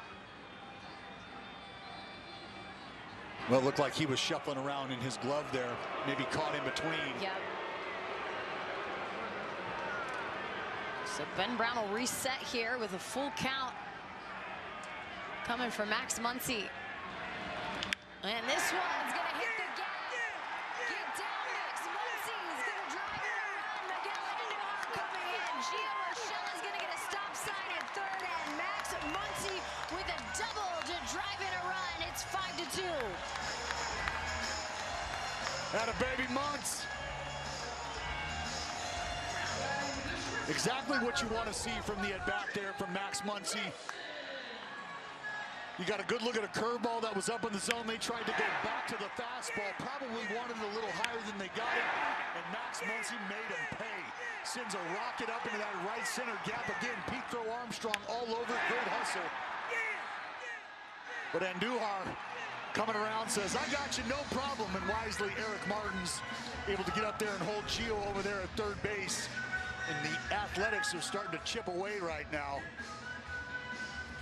at Mr. Ben Brown. Tommy Hotovy came out, the pitching coach for the Cubs. Settled down as young starter and Ben Brown. Well, after that leadoff strikeout of Tyler Soderstrom, Ben Brown has been backing up bases. That's 3 straight knocks now delivered by the Athletics. Brings up the home run hitter of the night for the green and gold. Jacob Wilson had a solo shot in the third. Well, time now for the PNC Bank slow moments. Gonzo. Ring it up. And this one's going to get up the middle, but Horner cuts it off over to first base. The run comes in. It is 5-3. Jacob Wilson getting the job done by doing what he does best, and that's putting the ball in play. That's it. You're going to hear me say it all year long. You put the ball in play, good things can happen, and that's exactly what Jacob Wilson goes up here and does. Another high fastball that the A's do a good job of getting on top of. And how about the play by Nico Horner? Just an outstanding effort. Backhand jump throw. And that's something that the Cubs do very, very well. You put the ball on the ground, there's a good chance they're going to gobble it up and turn it into an out. Max Muncy over on third with 2 outs here. And the 1-0 to Butler. Right on it. Butler just missing. You're ready for Lawrence. You're ready. We're watching him MVP. You're ready for it. Mm-hmm.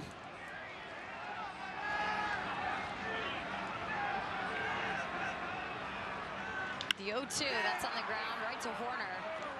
And over to first. The A's get 2 across. They play some team baseball in the bottom of the order. 5-3.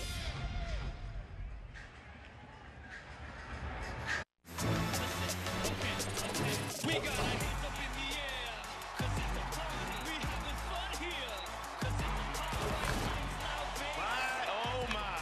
This guy is next level. Oh my goodness! Lots of great baseball coming, and good guess, by the way. Play baseball like I'm still a young kid, like a little teenager. Good luck trying to hit that, man. It's unhittable. What a moment! This is the show that never ends. Talent-wise, with the Correas and the Royce Lewises and the Buxtons firing at the height of their power, they're probably the most talented team. Royce Lewis puts his team on top. Postseason monster, we all know that. Grand slam, Carlos Correa. With firing Buxton, it's the tools, the speed, the power. There's one speed, and that's to go get it. I think that we're a great team. I think we know we're a great team. The Twins have the most talent in that division.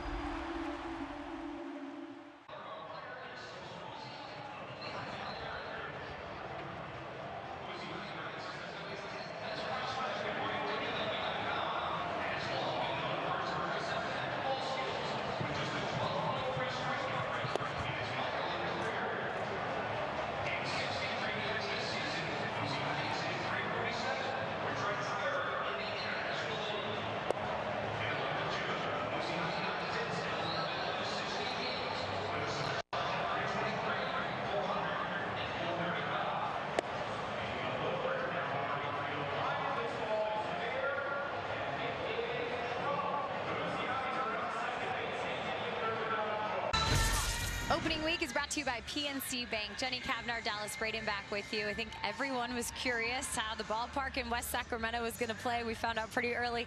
There's some home runs in here, even on a cool night. 4 total home runs. One of those for Jacob Wilson, which is pretty cool. There are some long balls to be had here, but it's great to see the green and gold get on the board, especially Jay Willie. We know how much work went into his offseason to try to bolster the authoritative swing, excuse me. You were just trying to say authority. Well, that's what he did. Struck it with some authority. No doubt about it. That extra 15 pounds of muscle that Jacob Wilson put on showed it off. Well, good sign to see Joey Estes back out. This is a guy who struggled through his outing so far, but a good opportunity after the A's get a couple runs back to try and get him in this ball game. Well, I think it's just more of what we saw last year, right? And it's Mark Kotze and the staff balancing winning ball games and bringing these young athletes along. And Joey Estes right now being challenged. 3-1 here for Nico Horner. You know, the conversation, I can guarantee you, and Joey Estes is well aware of it. Hey, we need you to get through 5. If you can do that for us, and we talked about it more times than not, we'll be all right. Well, that is what we have seen out of the starting rotation so far. Every single start in Seattle, it was 5+. Osvaldo Bido on the lower end of that. And JP Sears ending things on Sunday, going the longer end of that.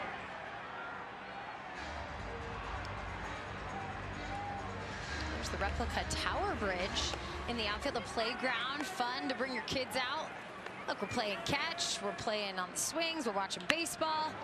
And that's going to get through in the 5.5 holes. So another runner for Joey Estes as Nico Horner has himself a multi-hit evening. Well, and yep, had a feeling that was going to be the case. Joey Estes, should he have been able to dispose of Nico Horner, was going to continue to have the opportunity to buy himself extra at-bats, extra outs. Unfortunately, that opportunity has come to a close. Mark Kotze will come out for the pitching change, and when it's time for a change, think Speedy Oil Change and Auto Service. Engine light on, we can fix that.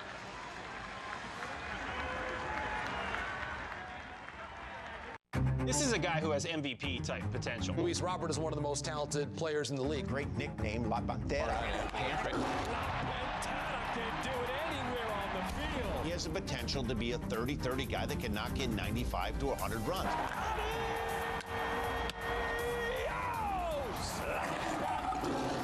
As a fan of the game, there's nobody I enjoy watching in center field than Mr. Luis Robert. That starting rotation, it doesn't get better than that. Dominating night from Logan Gilbert. Trying to be out there and take the ball as much as I can. Swing and a miss against Luis Castillo. It's wipeout stuff. He's a legit ace. Talk about depth the Mariners really have. What a masterpiece from George Kirby. Just trying to go out there and give my team the best chance to win. Julio Rodriguez is an absolute superstar out there in center field. Go my zone, Julio. Once I go, I just want to have everything ready. The guy's dangerous. Julio!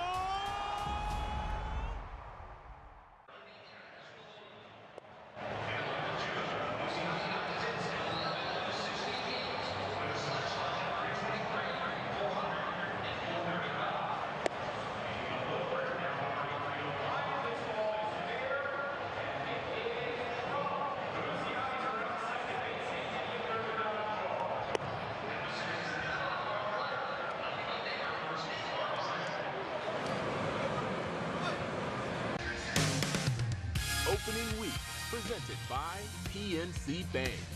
Brilliantly boring since 1865.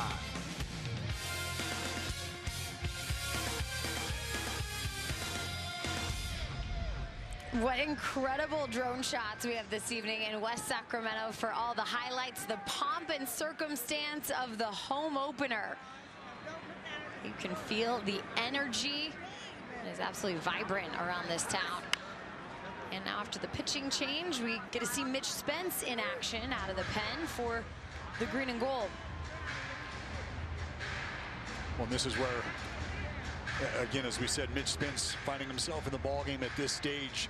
4+ innings from Joey Estes. You have a guy in Mitch Spence who you trust absolutely to be able to give you some length and some quality innings right here in the middle of the ballgame.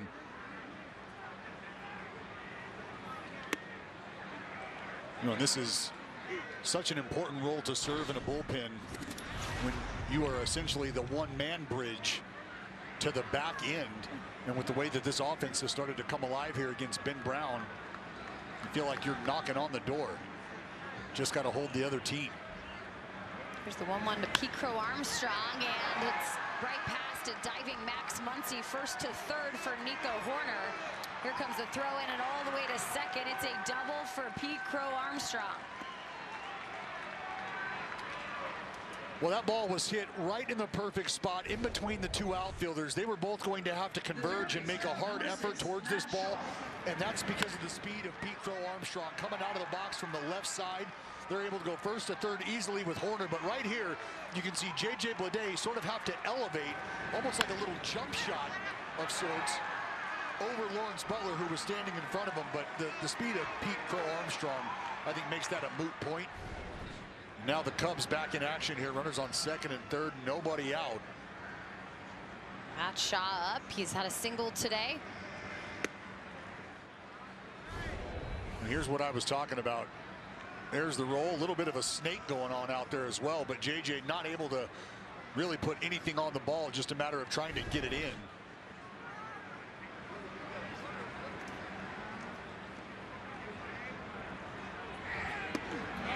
We saw those two in Bleday and Butler in Seattle almost run into each other on a fly ball. Sometimes early in the season it feels like it's just that extra communication, and they've played so many games together.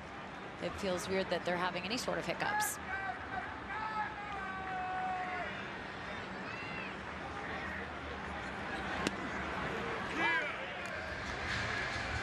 Two and one now from Mitch Spence, guy that gave 2 innings a couple games ago in Seattle on March 28th. To see Joey Estes looking on, also Jeffrey Springs, who had a fantastic beginning to his career with the Athletics. 6 innings for him in Game 2 against Seattle and did not allow a run. He followed up what Luis Severino did. Well, it's just one of those moments where you're watching the guy before you and you're thinking to yourself, I got to go do that at least. Sevy set the tone.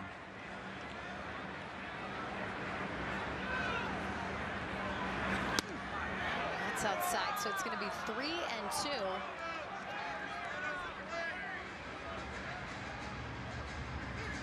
Nobody out and 2 on for the Cubs. You see Carson Kelly on deck. He had one of the 4 homers in this game.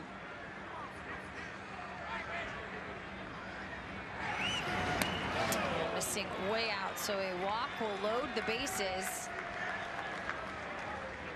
Mitch Spence in a real jam here with the catcher Carson Kelly coming up.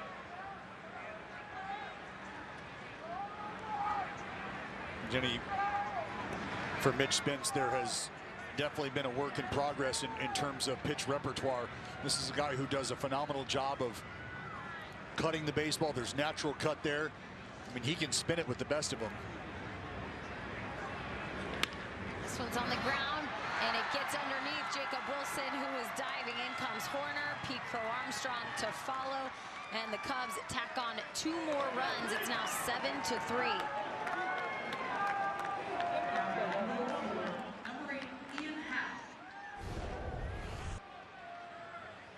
And there it is, that slider that just again catches entirely too much of the plate. Jacob Wilson had a shot at that. That ball just ends up squirting through, stays down. You can see just above the baseball.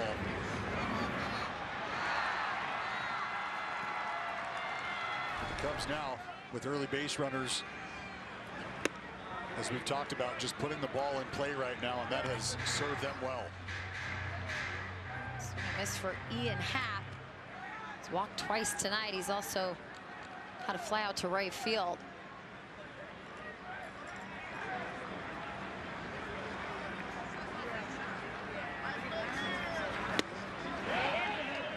Did go around. Third base umpire confirms, and Brian Walsh.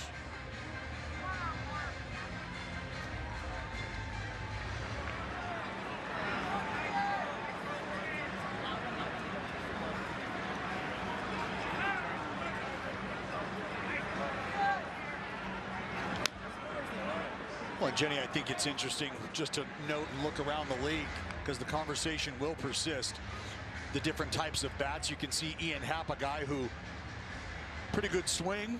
He's got some pop. He's got the flared bat knob, and he's actually up off that knob.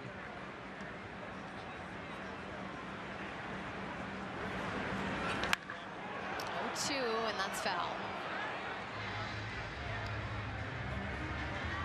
There's gonna be some feeling out here at the ballpark. Look out! That might be a carom better left to itself.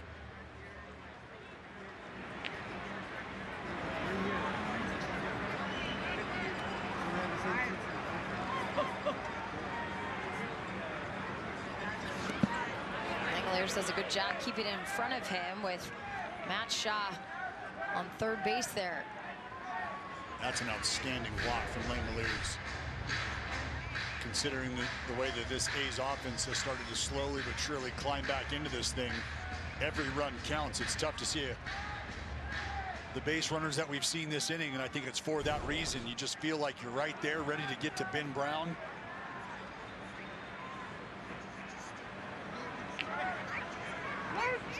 Timeout called by Happ. And again, Dallas, you make a great point, because this A's offense started to get a spark there in the fourth inning. I know the runs have been answered back, but you see that bullpen is going to have to come in sooner than later for the Cubs, and they just gave up 8 runs in the 8th inning at Arizona yesterday. They've had a disastrous start to the season, and that's strike 3. So Mitch Spence with a nice pitch on Ian Happ, and he gets the first out. Well, and that is a huge out. That's a big pitch from Mitch Spence. Well executed. Shea Langoliers doing a fantastic job. And you can see the slight angle of Langoliers' body, how he's sort of geared back towards, angled back towards home plate. What that does is, if you're able to catch that ball off the right shoulder or the home plate side of your body center line, you give Adrian Johnson a shot that tells him, well, you caught that ball on the other side of that shoulder, the shoulder that's closer to home plate, probably a strike. And I know that that's something that Langoliers has paid a lot of attention to, because he's great at the top of the zone. Is there a way that we can get even better at the bottom of the zone? And that work has been put in by Shea.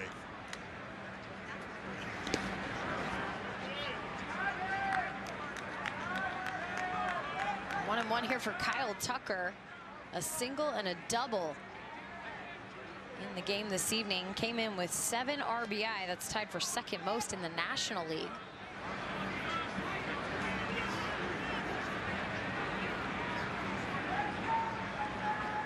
Matt Shaw on third, Carson Kelly at first. 1-2. And to the point, I mean, that's a strike, but Shea Langoliers really just leaves no question for Adrian Johnson. His ability to go up and really bring that ball down in one fell swoop.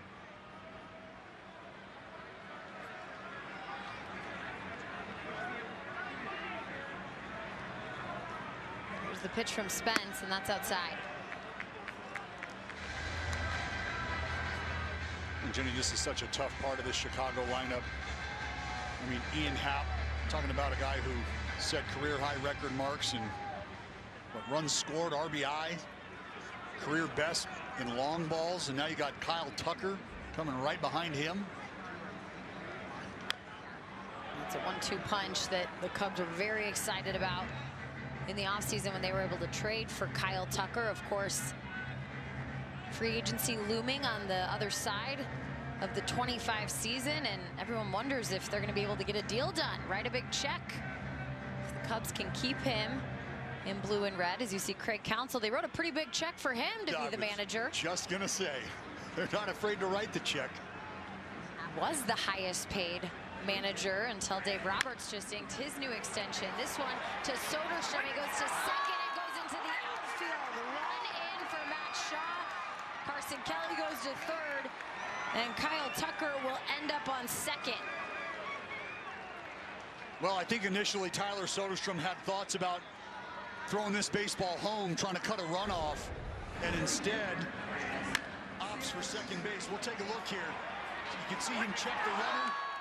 turns his body and fires off to second base, and this is in an effort to try to get the double play, but with his momentum carrying him towards home plate, this was going to have to be a perfect throw, and there's not much of a lane there, and unfortunately that ball makes its way to the outfield, and the A's can't get an out.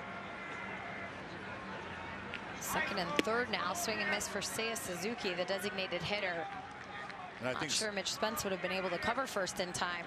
well, and I think, again, Soderstrom just sort of caught in between there. Hey, can I get the guy at home and cut the run off? Is there an opportunity to get that double play and get out of this? Unfortunately, just caught in between the decision.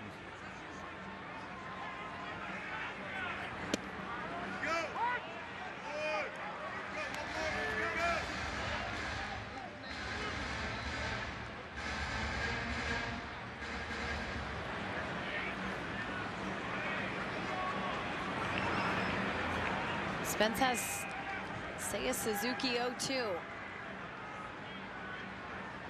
Infield in, and it's going to go into the Cubs dugout.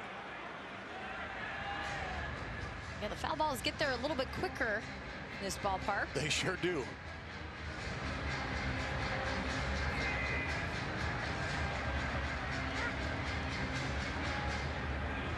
Yeah, if you're sitting on that bench there, you got to have your head on a swivel.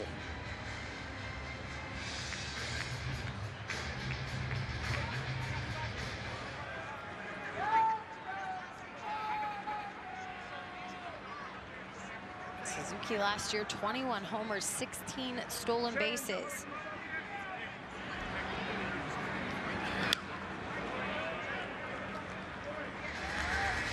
Probably a pretty cool experience for him to head over to Japan, his home country, and show his teammates around. What a fantastic job MLB did with the entire production, but I think a lot of credit goes to the owners of both the Dodgers and the Cubs for the kind of experiences they provided them in Japan.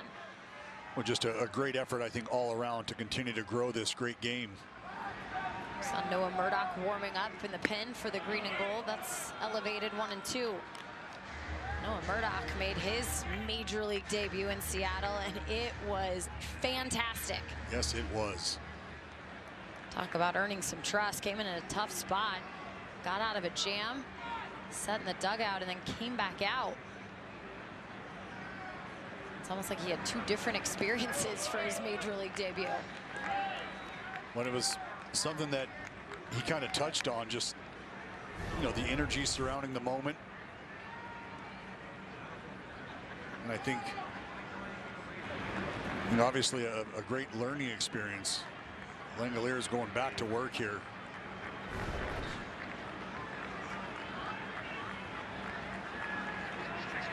There's the 2-2, a swing and miss. Got him to go for the cutter, and Seiya Suzuki with the strikeout will put the infield back in their regular position. Well, that's it. This one a little firmer, not quite the depth that you get on that slider from Mitch Spence. Able to beat Suzuki to a spot up on that top shelf. 7-pitch at bat for Suzuki ends in the favor of Mitch Spence. His pitch count climbing towards 30 here with Michael Busch coming up. Langoliers wants to have a quick chat about it. Cubs have scored 3 this inning.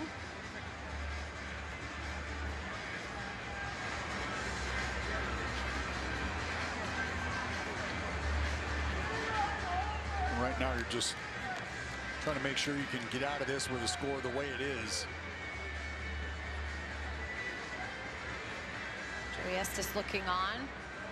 4+ innings for him tonight. Gave up 6 earned runs.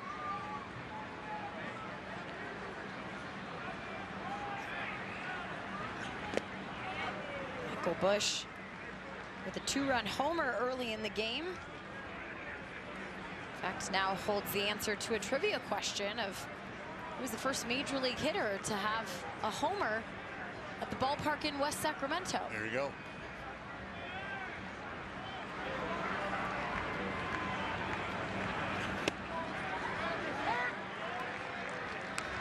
And as much as we would like that to go to the boys in green and gold, there's going to be plenty. Who was the first athletic to hit a home run at the ballpark in West Sacramento? There you go. go ahead and add Jacob Wilson. Jay Willie. Take a card for that. If you need to phone a friend, Dallas is always available. Man of the people. Maybe shoot me a text. A telegram works. Get back to you in no time. Jacob coming off his 23rd birthday. Young infield between Wilson, Muncy, and Soderstrom. Gio Urshela up at 33. That pitch outside, 3-1. Well, I think with those names you mentioned, you throw a guy like Geloff in that mix as well. That's a young group that you're very confident in the fact that when they continue to play with each other, they continue to get that time under their belt with each other, things are only going to grow.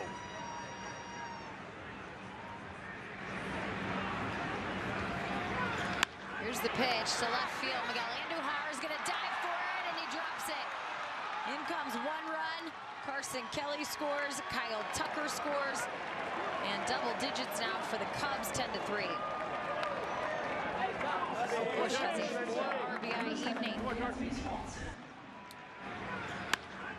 I mean, just inches away from getting out of this, and unfortunately it's the turnover here. And Duhar gets some glove on it, and believe it or not, this is going to hit the glove and then pop up, and watch this. Oh, I thought it hit the top of his hand prior, but it ended up skipping off the ground. That's it for Mitch Spence here in the top of the 5th. Another pitching change with 2 outs, and when it's time for a change, think Speedy Oil Change and Auto Service. Engine light on, we can fix that. Now pitching for the Athletics, number 24. This is a guy who has MVP type potential. Luis Robert is one of the most talented players in the league. Great nickname, La Pantera. He has the potential to be a 30-30 guy that can knock in 95 to 100 runs.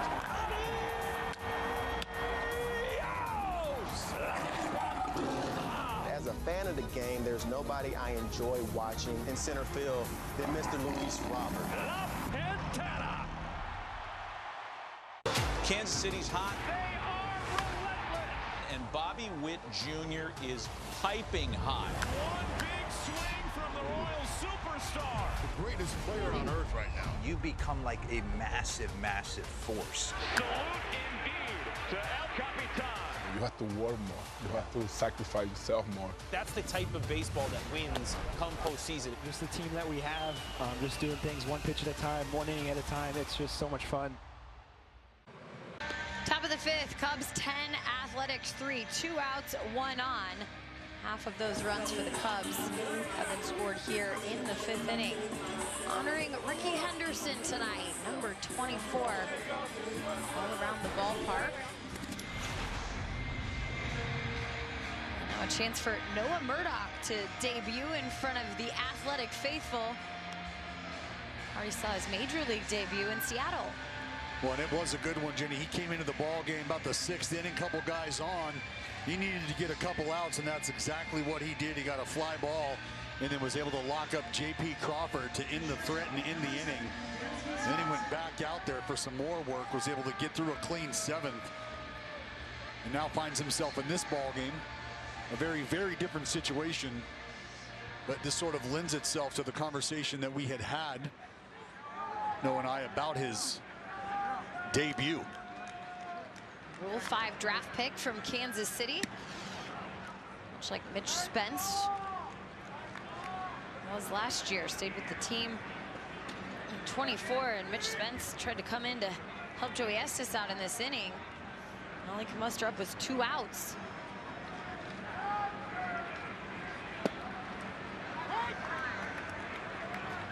Well, I think Noah Murdock in this ball game right now.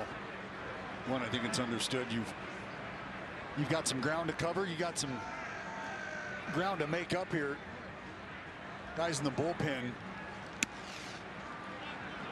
whether it's a plus side or minus side, you got to come in, you got to get a job done, and that's where Murdock comes into play here. 2-1 now for Dansby Swanson.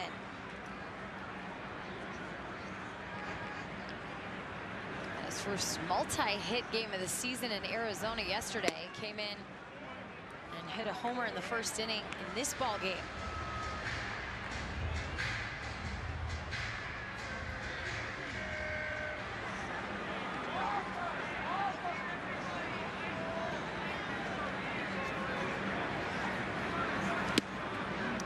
Ball 4.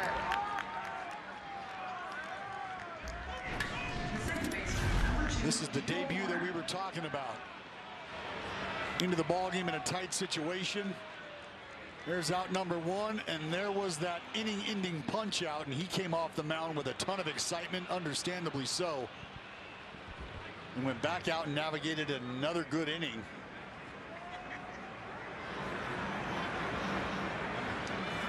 Now he'll face Nico Horner.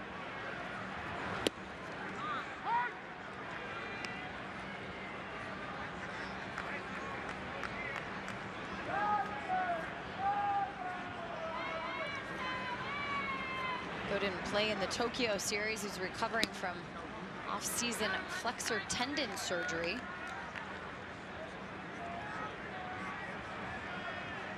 Look at going with the team here stateside once they got to Arizona. Now has 2 on with 2 outs.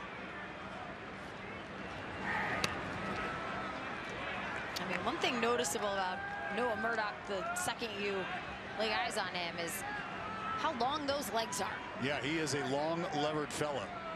6'8", and I think about 6 feet of it comes the bottom half. Called strike 2 and 2. Well, it gives you the feeling as a hitter that, you know, he might be stepping on your toes with that plant leg and just handing the ball to Langoliers.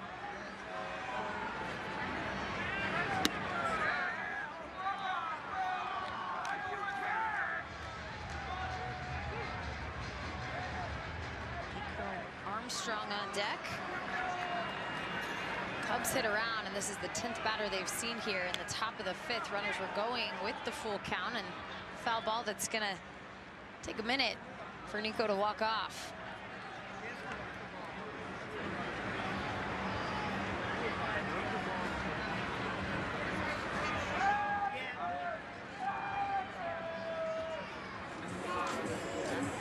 He's like, you know what?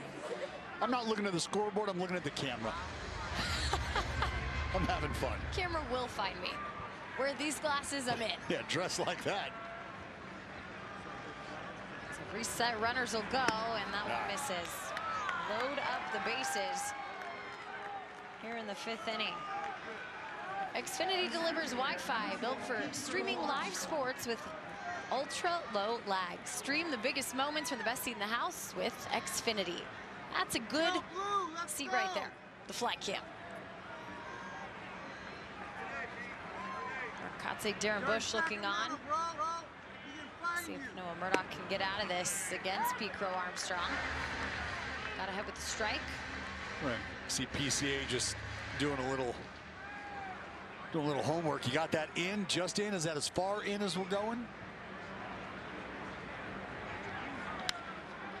Lifted out to left field. Andujar on the run, and Andujar will make the catch. So bases will be left loaded, but the damage was done by the Cubs. They scored 5 in the 5th and have the advantage by 7. Yordan Alvarez is just becoming this consistent hitting machine. The big man who wears 44 is 4 for 4. Face of the franchise, everything that is Houston now. He's top 5 in every category for the Houston Astros historically. Always just assume they're going to play in the ALCS. There's no effort. Boom. And you can kiss that goodbye. That's a game winner. Late inning heroics once again. He's a legend. Unbelievable. Let's talk Orioles. A powerhouse and getting better. They have a lot of young players, and you know they're going to take another step. High, deep, way out of here. That ball was barbecue. Leave it up to the kid to do something special. These guys are superstar players. Talk about smacking the opponent in the mouth from pitch 1. That's the day in, day out, and finding a way to win. They've done an incredible job of bringing up this homegrown talent. Take a bow, young man. The good vibes are back in Baltimore.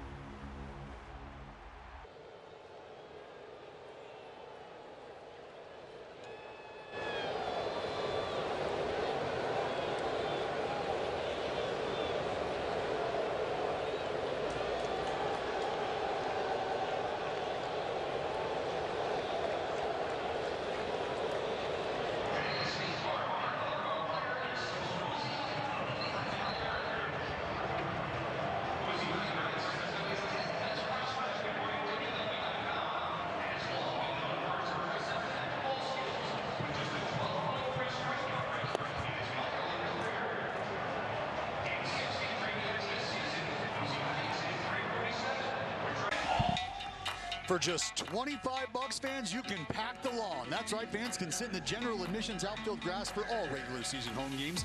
Tickets for that day's game will open up daily at 9 a.m. So for purchase on athletics.com/lawn, you can sign up to receive A's alerts to receive a text the first morning of each home series as a reminder. One hopper from Brent Rooker to Dansby Swanson, one gone.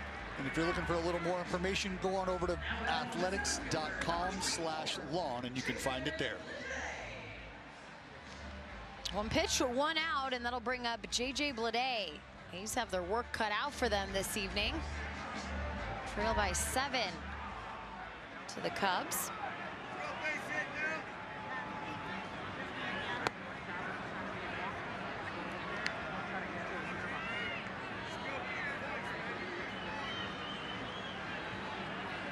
Oh for 2 today for J.J.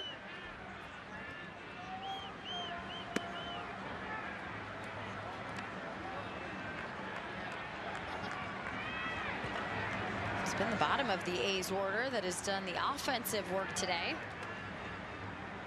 Saw it in the 4th inning with a single from Miguel Andujar to get it started. This is going to be a foul ground and a catch for the catcher, and Carson Kelly, 2 gone.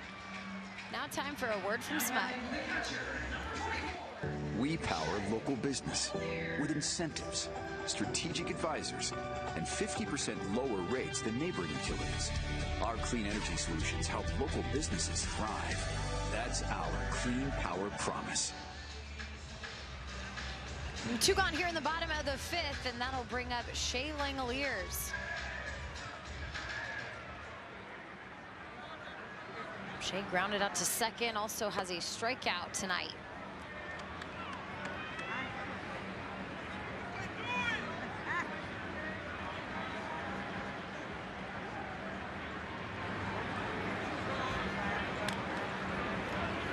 Well, it's still early. Shea yet to get going the way we're used to.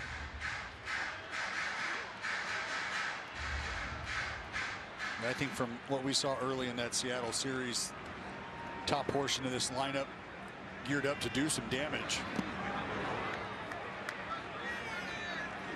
Ben Brown's had success with that knuckle curve tonight. It's a miss from Langoliers.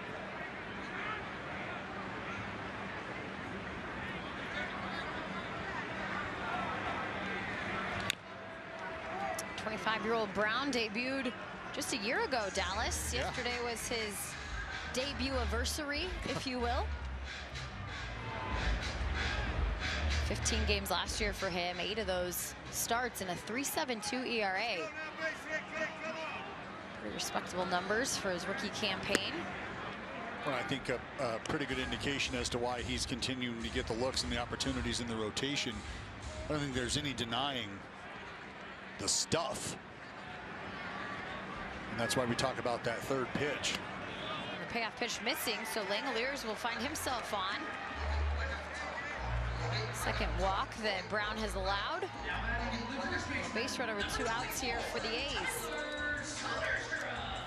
This will be the adjustment at bat for Tyler Soderstrom. Struck out both on the knuckle curve tonight.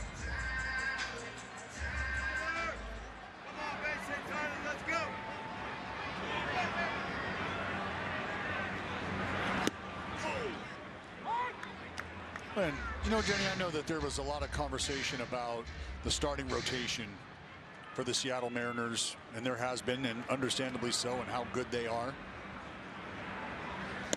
And then also maybe some of the lackluster offense that club has also put forth over the recent years. But, I mean, you look at this Cubs club and where they sit in the National League, where they sat really Major League Baseball rankings. This is a club that feels like, even with the division they're in, they're well positioned to make some noise.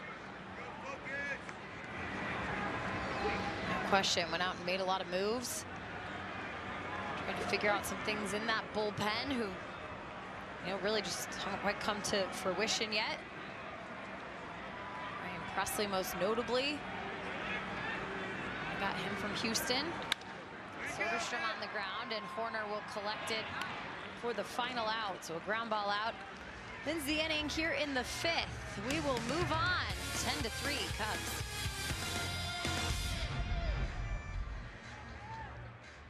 Let's talk Orioles, a powerhouse and getting better. They have a lot of young players, and you know they're going to take another step. Deep, way out of here. That ball was barbecue. Leave it up to the kid to do something special. These guys are superstar players. Talk about smacking the opponent in the mouth from pitch one. That's the day in, day out, and finding a way to win. They've done an incredible job of bringing up this homegrown talent. Take a bow, young man. The good vibes are back in Baltimore. If you're a Rockies fan, they've got some young talent. Pretty dynamic, everyday position club. Starting to see some young guys with some serious talent. There's some speed and there's some pop. I mean, I always keep a little chip on my shoulder. He made the catch. Crazy range, rocket arm. They just need to have some guys that have breakout years. There's potential there to have that. They're going to be competitive in every game.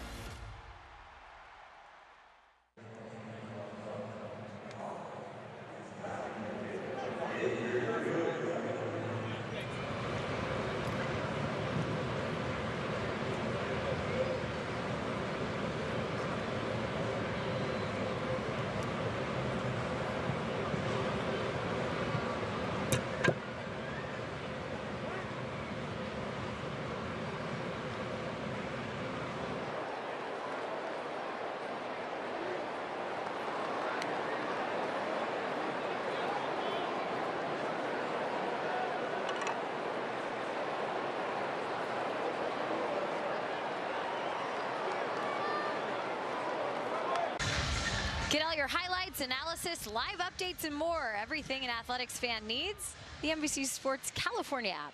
Download now. Back to action here in West Sacramento. It's the 6th inning, and Noah Murdoch continues his work out of the pen for the green and gold. Gets ahead early to Matt Shaw.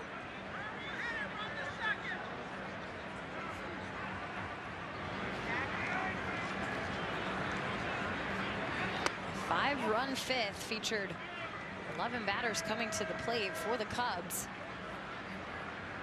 Scored 5 runs, and that's how we sit at 10-3.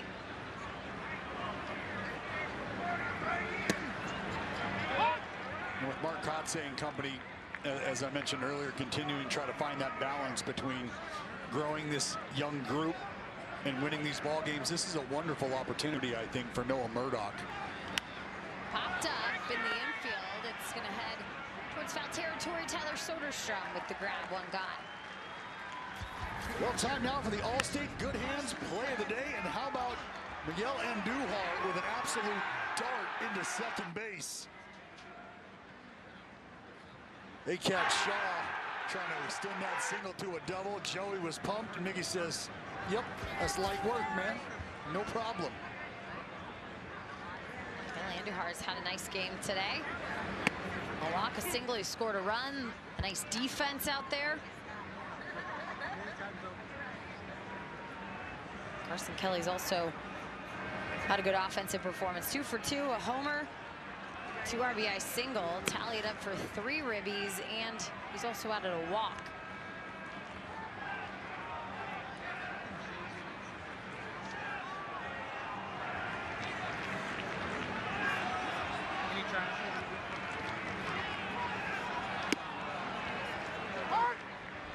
And I think the message for Noah Murdoch is, and I know it's been conveyed, you need to get in there, you need to fill it up, you need to attack. You've got great stuff. You've got a 94+ mile-an-hour bowling ball of a sinker. You can get these guys to tap into these ground balls. Kelly goes to center field. J.J. Bleday back towards the track, leaping up. And it goes off the top of the wall as Carson Kelly has found himself another hit tonight. Another extra base hit. And 3 for 3 now. Well, and I think they're wondering if this ball had any chance to make its way out of the yard and come back. We're going to get a great look here as J.J. Bleday tracking back, elevates right off the tip top of that wall. J.J. can't quite get to it, just over his glove.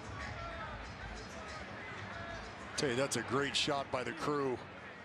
Shows you just how close he was.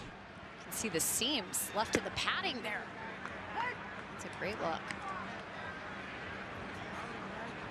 Oh, and one here to Ian Happ.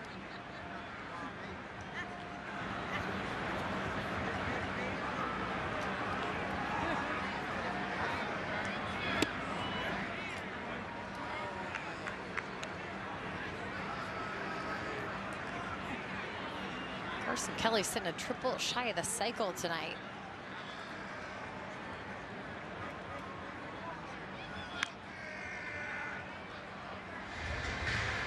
Yeah, he's been on base all 4 times.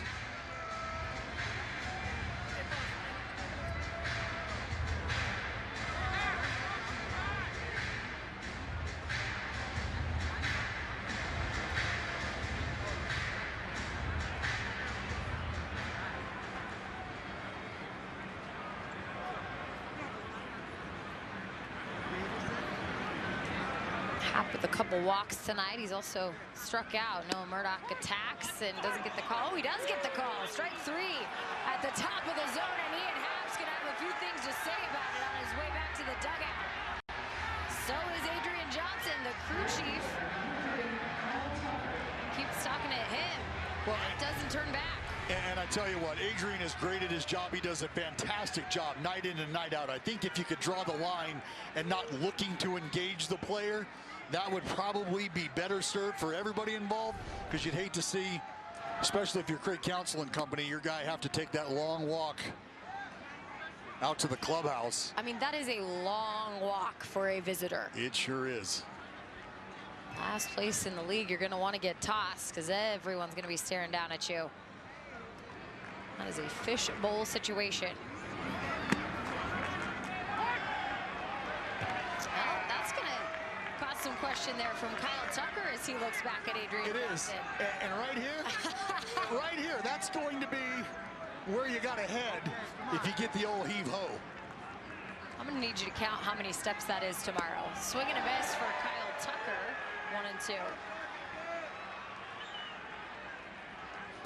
Can you get your step counter out tomorrow and go from first base dugout to center field and let us know? Tell you what, I'm bringing my scooter to the ballpark for a reason. That would be an option. That's going to bounce away from Langoliers, but Carson Kelly sitting at second. Outstanding effort there from Shea Langoliers. Look, 10-3 ball game. It's cold. Things have not gone your way.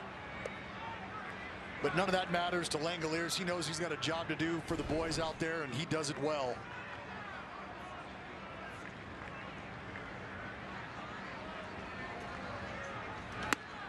Pitch is high.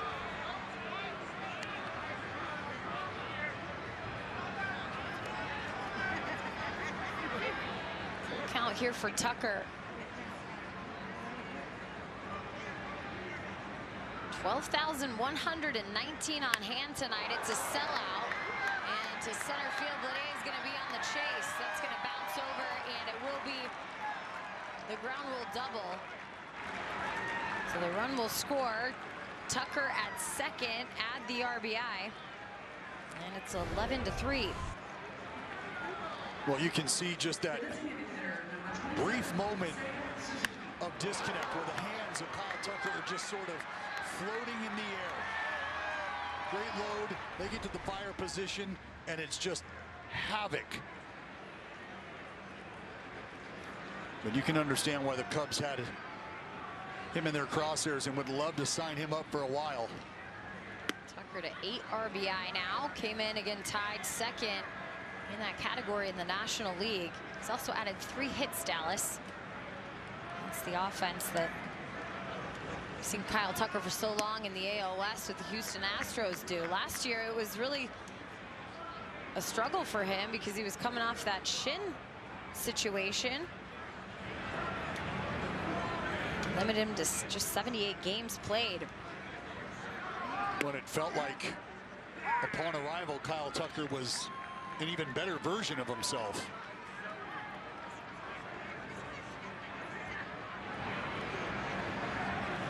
There is no doubt he's set to get paid, whether it's an extension or in free agency next year. There's a strike. 2-2 now to Seiya Suzuki.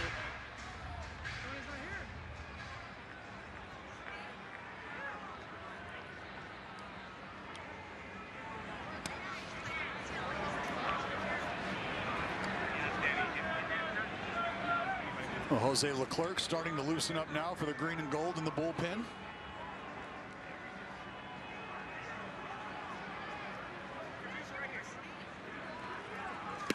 That just misses outside, and the full count walk puts runners on first and second now with 2 outs. Close, just not quite close enough. Suzuki with a really good eye, just kind of spits on that one. That'll bring out Scott Emerson. Have a quick conversation here with the young right-hander. Lefty Michael Busch coming up. He's tallied 4 RBI to lead the Cubs tonight. 2-run homer and a 2 RBI single.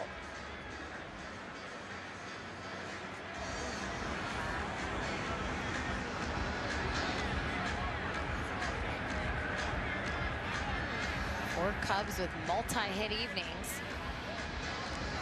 Tallied 14 hits for the 11 runs.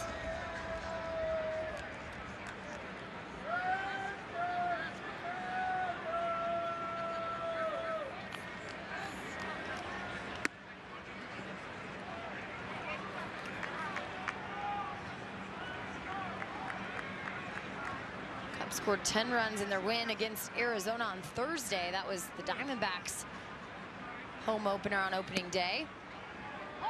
How about this, Dallas? You look at the Cubs' schedule here.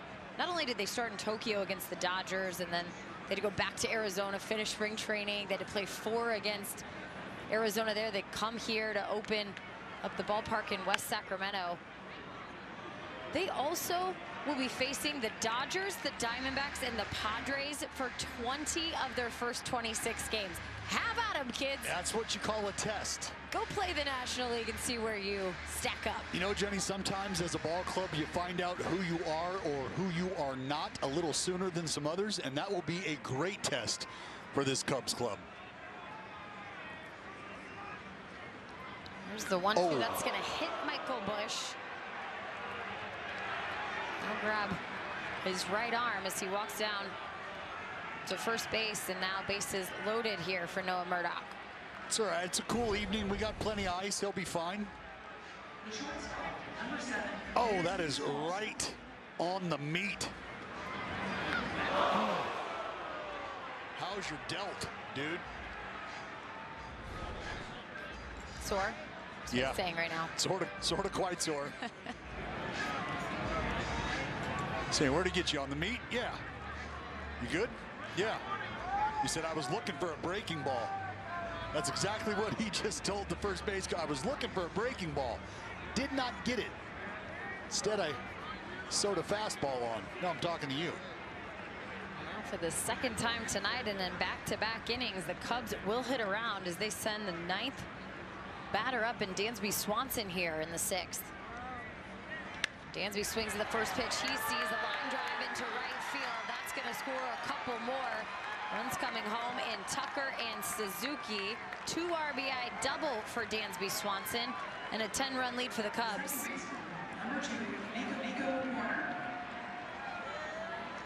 Hey, Tucker.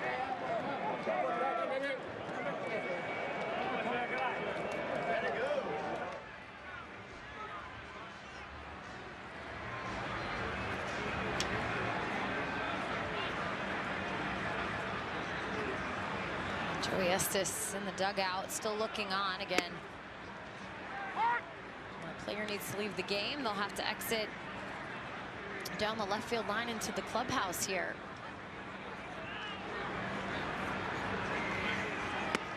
Yeah, he did. Adrian all over it back there, but you're right, Jenny. It's something that this group has done, though, and we've seen it a lot over the past few seasons, is they sort of hang out and they'll stick in the dugout for a few innings, support their teammate that has come in.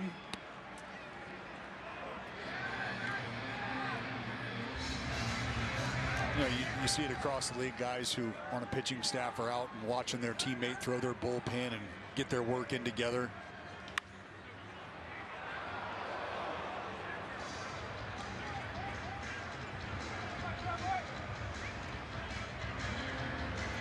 There's Sevi. Sevi, you cold tonight? Oh, yeah. Gloved up. Sweatshirt on, coat on. She's warming up for tomorrow night. He'll be the starter in game 2.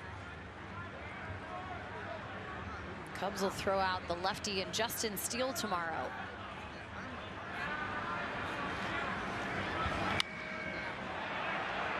Warner fouling off another. Might have gone to a section of friends. There's plenty of friends and family that made their way over from the Bay. Team captain for 3 years at Head Royce High School in Oakland, California. And that's right back towards the pitching mound. It's going to hit off the mound, and a tough play for Jacob Wilson as another run comes in. 14-3 here. Well, and I got to say, that swing right there just kind of gives you a feel for how the entire evening has gone. I mean, that's a check swing, punch right back up through the box. Little excuse me, still able to get the job done. Just one of those ball games, Jenny. And we'll have another pitching change here in the top of the 6th. Jose Leclerc coming in with 2 on, 2 out. And when it's time for a change, think Speedy Oil change and auto service. Engine light on, we can fix that. The face of the game of baseball is running through this guy right here. That dude has electricity coming out of his pores. You're changing the sport, man. I go out there every day and give them 100%. Every day he does something that draws your attention. Green is cooking with gas. It feels like he's finally put it all together. I think Hunter Green's about to become a super ace of a playoff team. That's what the Cincinnati Reds are going to be in 2025. The alpha dog among big league closers right here. Top of the food chain, Manuel Clase. Jose Ramirez, one of the most unsung great players in the game of baseball. Goodbye. That's why he needs his gamer. Swing! Cutter at 100 miles per hour coming at you. Home run, Jose Ramirez. Best power, speed, and run production is Jose Ramirez, and Jose Ramirez. He's a complete player. Bogey! Swing and a miss. Bucket. You get into the 9th inning, done deal. Brought to you by Toyota. Class-leading MPG and more hybrid models than any other brand. Toyota, let's go places. And by Cache Creek Casino Resort, Northern California's premier entertainment destination.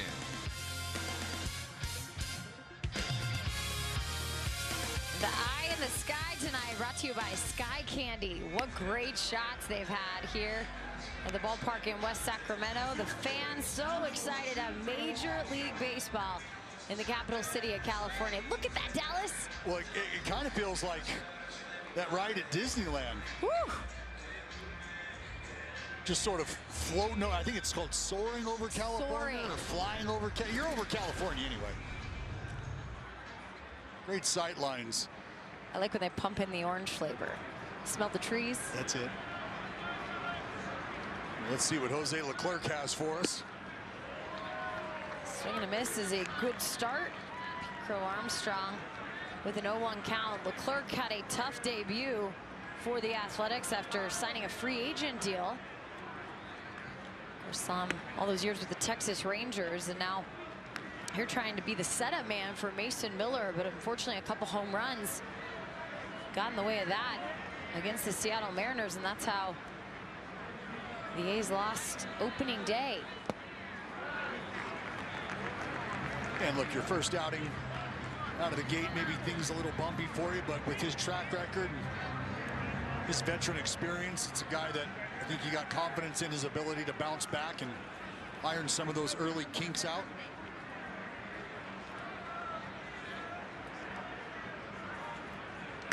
Two and two now. So Joey Estes went 4+ tonight when Mitch Spence came in for him. Couldn't get the job done in the 5th. Noah Murdoch was summons from the pen, and now a situation where some more offense continues here in the 6th inning. Pete Crow Armstrong with an RBI single. Well, and unfortunately, Jenny, for the second time in as many innings, the Cubs will send at least 9 men to the plate. Pete Crow Armstrong just going down and yanking this one through the hole. And it feels like everything off the bat of the Chicago Cubs right now is finding grass. 11 Cubs came to bat in the 5th, and now this is the 12th batter here in the top of the 6th.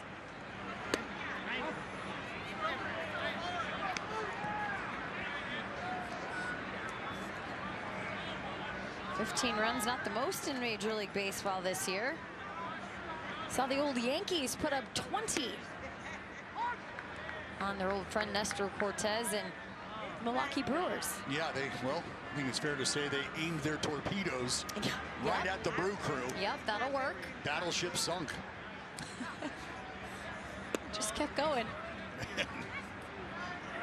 Well, I mean, I know bat companies all around the land, as we talked earlier in the ball game, have had their phones blown up.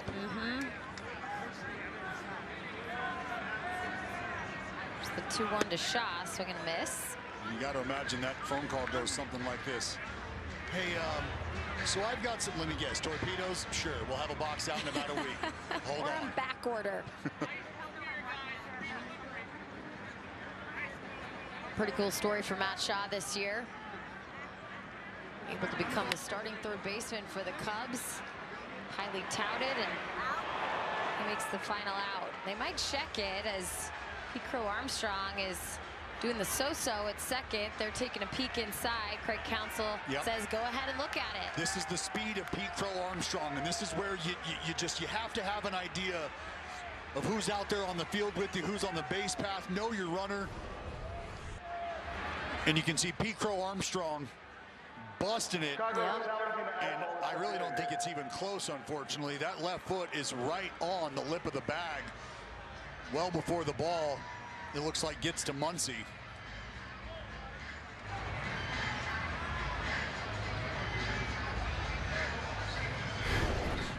And I mean, PCA popped up very quickly and said, I don't know about that, let's take another peek.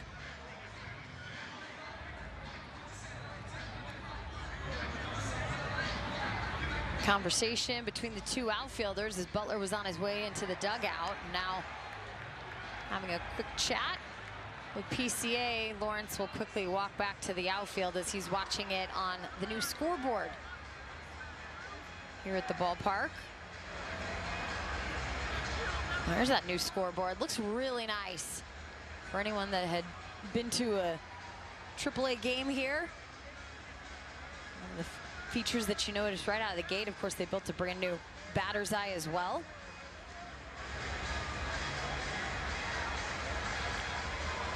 Well, they're going to continue to take a look at this. Let's see what we can show you here. Right there. That left foot, as I said, getting right to that edge of the bag. I think we'll have an answer here shortly.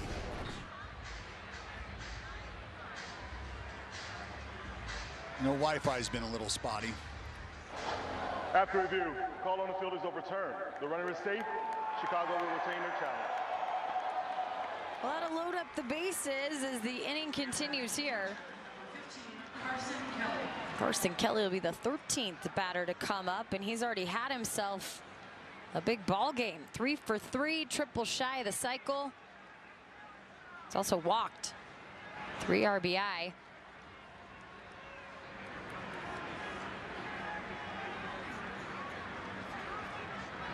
Now sits here with bases loaded. Well, I think a good lesson to be learned from Pete Crow Armstrong, regardless of the scoreboard, right? We see Shea Langoliers selling out behind the plate. Pete Crow Armstrong still hustling regardless of the scoreboard. Carson Kelly was one of those offseason acquisitions for Jed Hoyer and crew with the Cubs. Signed a 2-year deal to play in Chicago back in December, and probably a nice Christmas celebration as he's from Chicago. You got to put on the hometown uniform for quite some time. It's a pretty special thing. It sure is. I mean, regardless of where you're at, and Jenny, I was fortunate enough to put that uniform on all throughout my entire career. The hometown uniform, if you will. Coming from Stockton, you head to Midland, Texas, where we've got AA out in West Texas, place I made home at the Texas Tech University. Had a good run in the old NCAA tournament. Wow, strike 4. I was rooting for you guys.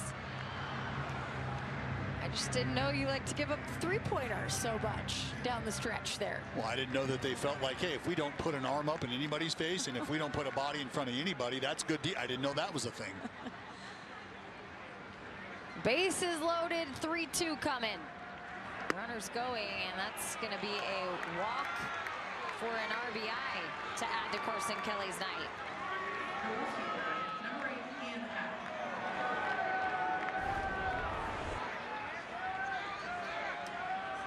Well, fastball just misses that top shelf.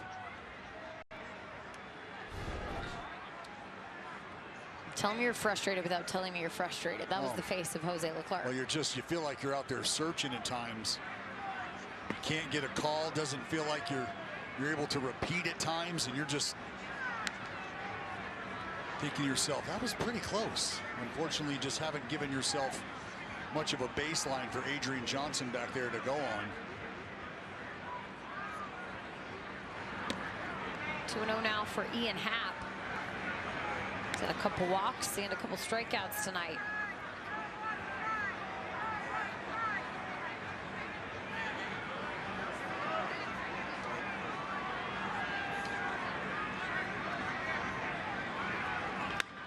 And that's going to be a fair ball. Tyler Soderstrom will collect it, run to the bag, and finally the Athletics get out of it. The crowd will go crazy for that. It is 16-3 now, Cubs.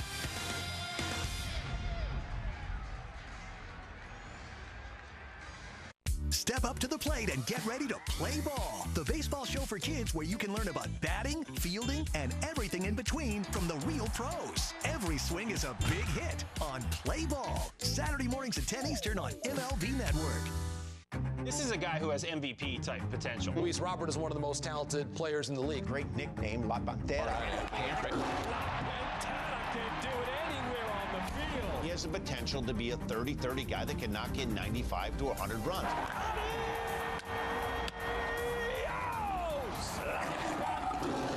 As a fan of the game, there's nobody I enjoy watching in center field than Mr. Luis Robert. La Pantera.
This copyrighted telecast is presented by authority of the Athletics and may not be reproduced or retransmitted in any form. And the accounts and descriptions of this game may not be disseminated without the express written consent of the Athletics.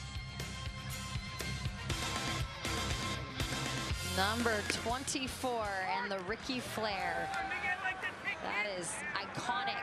The signature of Ricky Henderson, who will always be remembered, and tonight being remembered in a very special way. Number 24 on the back of everyone's jersey for the Athletics. Miguel Andujar is going to take his timeout as it's 0-2 now. Felt frustrated about the last pitch.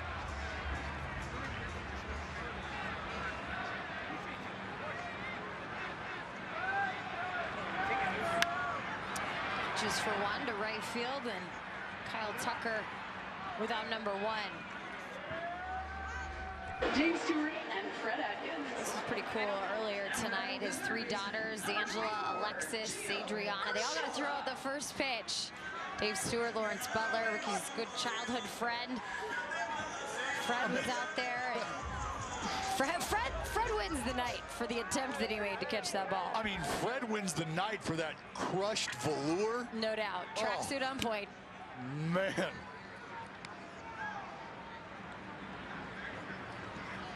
Fred, one of the all-time favorites, Jenny. All-time favorites. That's going to be right back at the pitcher as Gio Urshela will be retired on the 1-3.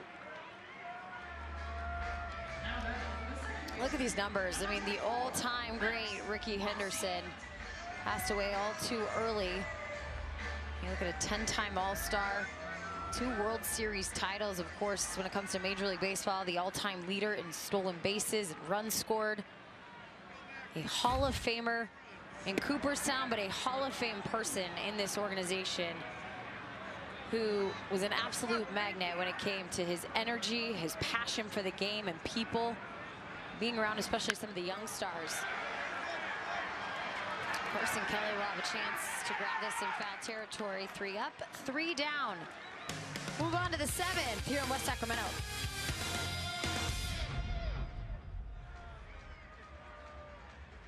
There's certain players in every lineup that make the lineup go. Speed, power, he is a difference maker. Ketel Marte, he's done it one more time. The best second baseman in the game, that's Ketel Marte. There goes Corbin. Just incredible speed. He wants to bury people. He just doesn't want to beat you. He wants to drive you into the ground. Snakes alive. They're tearing the cover off the ball. We play to win. We've played that way all year. I guess this is just another example of that. We know what's in that locker room. We know the heart we have. Let's talk Orioles, a powerhouse and getting better. They have a lot of young players, and you know they're going to take another step. High, deep, way out of here. That ball was barbecue. Leave it up to the kid to do something special. These guys are superstar players. Talk about smacking the opponent in the mouth from pitch 1. That's the day in, day out, and finding a way to win. They've done an incredible job of bringing up this homegrown talent. Take a bow, young man. The good vibes are back in Baltimore.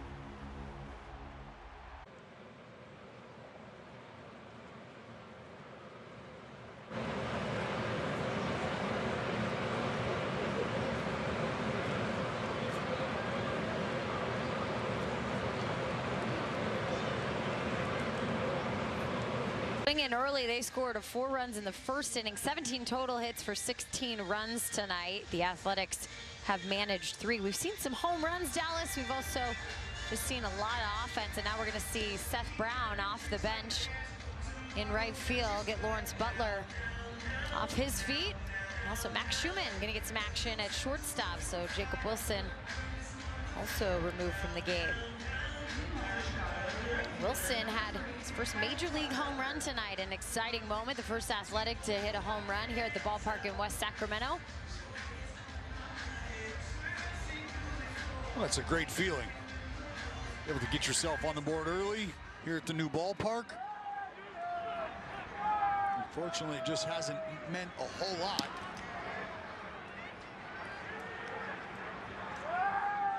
Kyle Tucker, a couple doubles, a single, a 3-hit night. There's a look at Jacob. Big week for him. Birthday boy. Now the big blast. Yeah.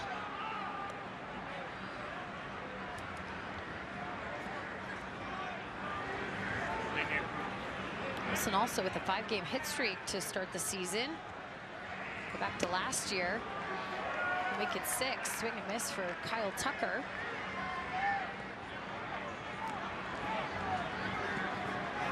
Tucker's one of those opponents that if you've worn the green and gold, especially if you've been a pitcher since 2021, you kind of cringe when you look at his face, because he's had 18 long balls against the Athletics.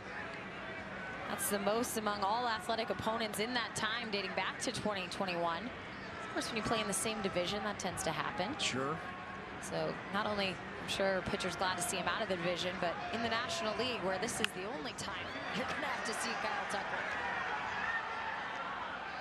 Well, there's not a ton of people over in the National League that are terribly excited to No way. have to stare him down either.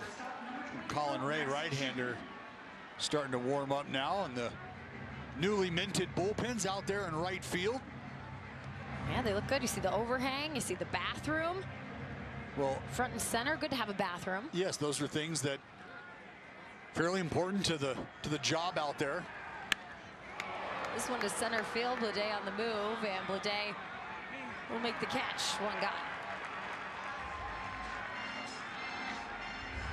Yeah, Jenny, when I was playing in this ballpark, it was a long walk to the bathroom as well. Do you want to draw that as well on your fancy machine? Folks get the idea, but the fact that the accommodations were made, just another point of the progress they've made at this ballpark. Yeah, great job getting all the construction done and all the upgrades done. I mean, talking to players, I think that's one thing. They were pleasantly surprised, and I say that because a lot of players toured the facility in January. You can kind of get an idea of how things might look at blueprints, but until the colors are there in the clubhouse and the pictures are up and really all the things that make something a home, right? They've seen the house and now they see the home that they're going to live in for the next 3 years. Well, that's it, and I think that's beautifully put. You know, and I'm not here to try to sell you a bill of goods. The idea of, as a big leaguer, being told that you're going to be heading to a minor league park with big league accommodations, you just inherently start to think to yourself, well, what's that going to look like? What's it going to feel like? I'm used to the big leagues. But I think the effort made here by everybody involved has been big league in itself. Left-hander TJ McFarland starting to work now for the A's in their bullpen. There's the 2-2 to Seiya Suzuki, and now he'll be in a full count.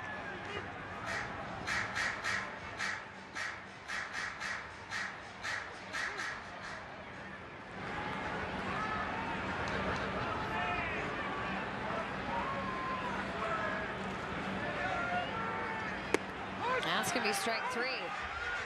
Jose Leclerc, that has to be a nice feeling for him to record a punch out.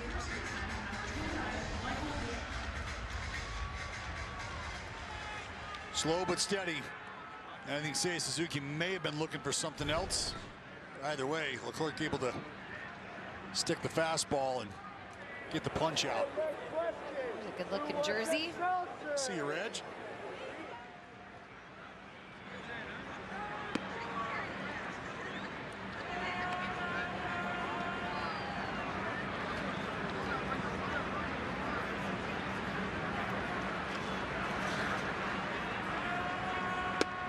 One now for Michael Bush.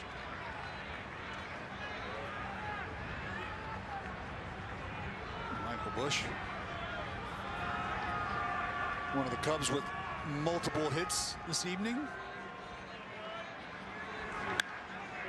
that's going to sneak through as well. Add another hit to Michael Bush's total. 2-out single, so a 3-hit night The shortstop, number 7, for the first baseman. It's like a slider that just kind of sits right over the heart of the zone.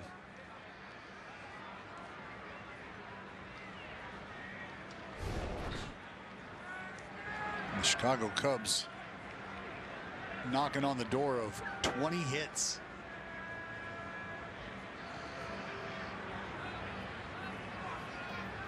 Dansby Swanson owns 2 of those, both extra base hits, a homer and a double. He's tallied at 3 RBI, now has 5 on the season. So back-to-back games for him with multi-hits.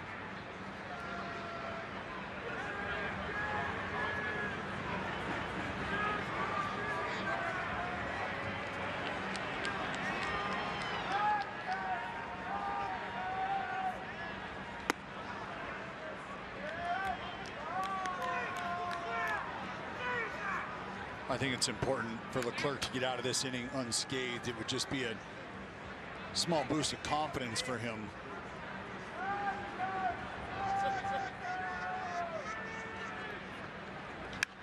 Dansby to left field. Miguel Andujar will wait for it to come down, and that's the final out. We will stretch here from West Sacramento.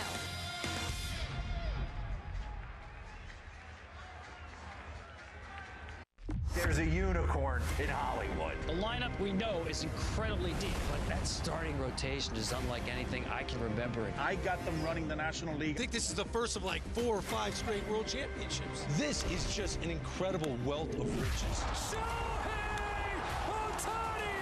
He's in a world of his own! Strike 3 swinging. It's a dozen strikeouts for Tyler Glasnow. Walk-off win!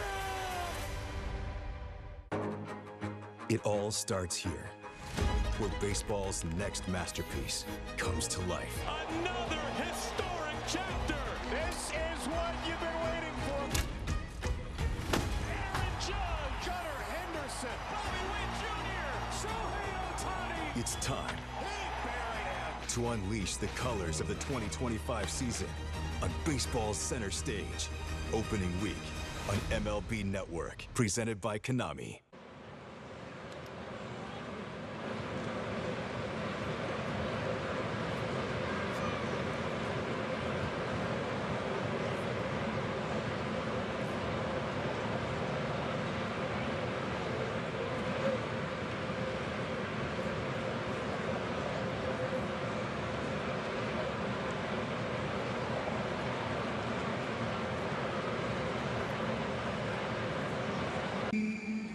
Yordan Alvarez is just becoming this consistent hitting machine. The big man who wears 44 is 4 for 4. Face of the franchise, everything that is Houston now. He's top 5 in every category for the Houston Astros historically. Always just assume they're going to play in the ALCS. There's no effort. Boom. And you can kiss that goodbye. That's a game winner. Late inning heroics once again. He's a legend. Unbelievable. That's to 3. Cubs on top of the A's here in the home opener for the Athletics in West Sacramento. Those are the guys that flew the airplanes, Dallas, for the flyover. Pretty cool. Very cool. I'm going to need to make some friends. I think that was a drone that just flew by. I would love to make friends with those guys, Jenny. We talked about it. You know how big of a fan I am of flyovers.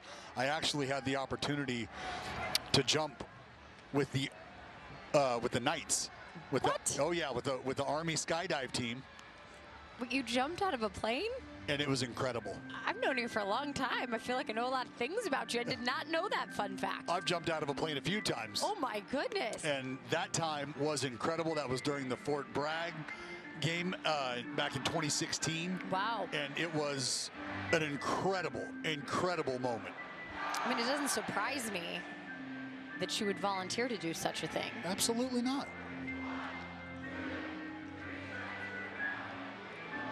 Sing and take me out to the ball game for the first time here at a major league game.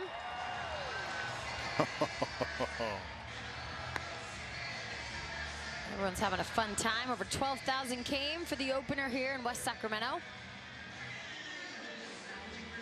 Had to bring a few extra layers in tonight. It's going to warm up a bit, I've heard, as the months tick on. Yeah, the Patagonia out in full force. I like all the satin jackets we're seeing tonight. Oh, that was crispy. It certainly was. Well, Max Schumann will come up to bat for the first time tonight. Came in for Jacob Wilson defensively. Pretty fun that last year we got to see Max Schumann's first home run come as his first hit. Then his buddy Max Muncy did the same thing in Seattle. So the Maxes got something to that. To the max, baby. Yeah, I'll have a burger and fries with Zach, Kelly, and Slater. Hey-o. Hold up a chair. There's the 1-1. A couple defensive changes as well for the Cubs. Before we get there, when it's time for a change, think Speedy Oil Change and Auto Service. Engine light on, we can fix that. Colin Ray on right now for the Chicago Cubs. Very well may see him try to finish this ball game for the Cubs.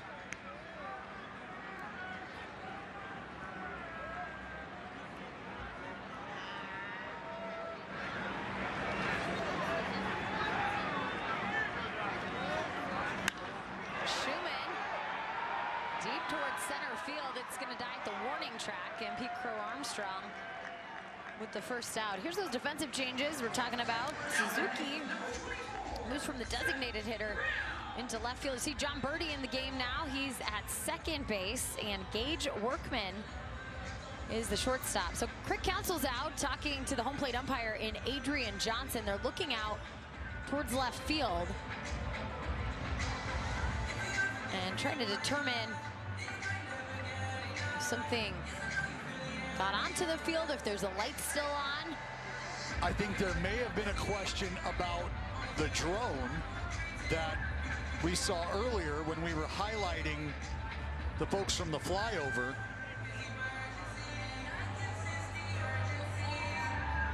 Or, I mean,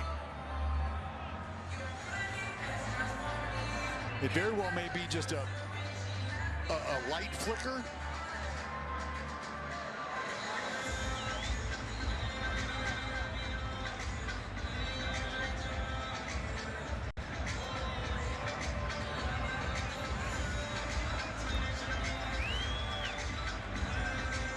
And I think we've got a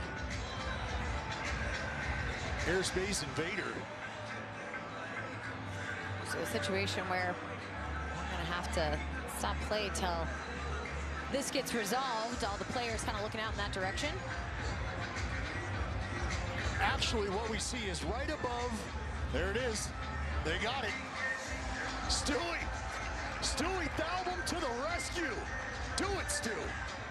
Stu says, watch your fingers, bud. I'm a pro. You know, you want to put a towel on that? You're going to be pulling back some bloody stumps. Let Stu do his job. Do what you do, Stu. Don't let that thing take. Watch your lips, Stu. Goodness. That boy. Good work. That was a pro maneuver.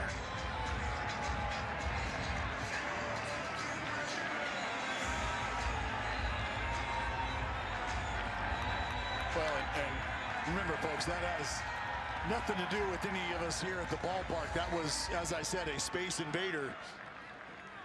Stu doing his best Gallagher impression.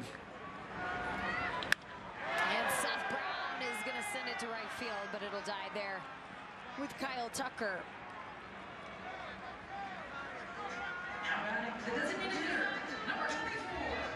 Two outs, and Brent Rooker will come up.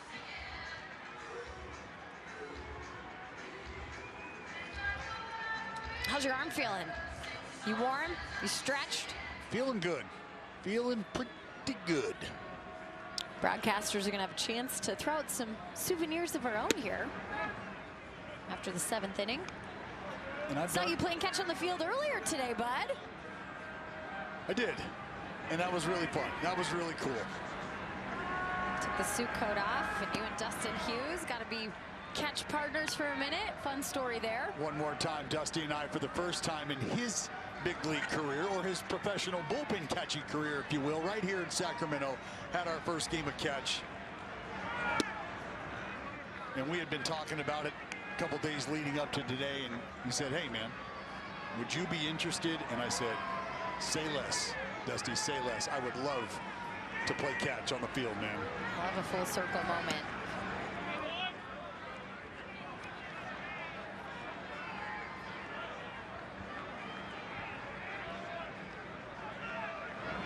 Some of the coaching staff experiencing their full circle moments, having made a stop through here. Brent Rooker is going to add a hit to his name here with 2 outs. A multi-hit game for Rooker.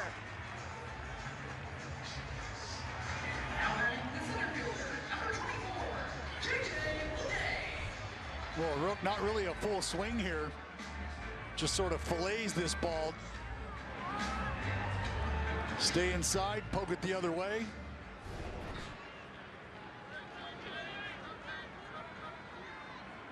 I'll bring up J.J. Blade, 0 for 3.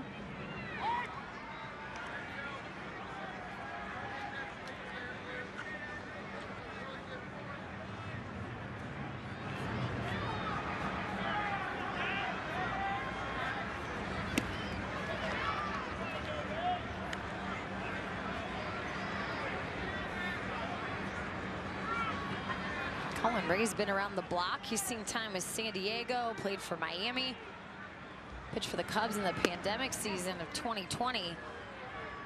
Most recently with Milwaukee. And now tonight, appearing in his 95th Major League career game. Was a starter for the majority of that. This one's hard on the ground. It's going to sneak through, and Brent Rooker will go first to third.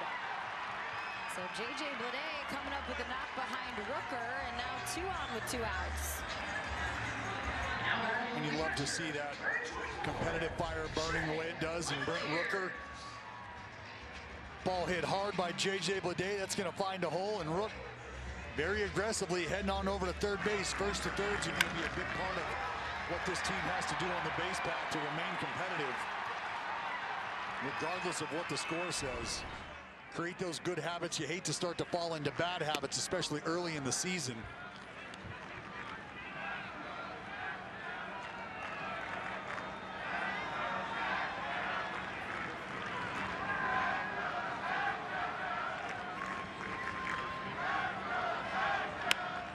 To right field, charging in Kyle Tucker with the catch. So 2 hits and 2 left on after 7. 16-3 Cubs.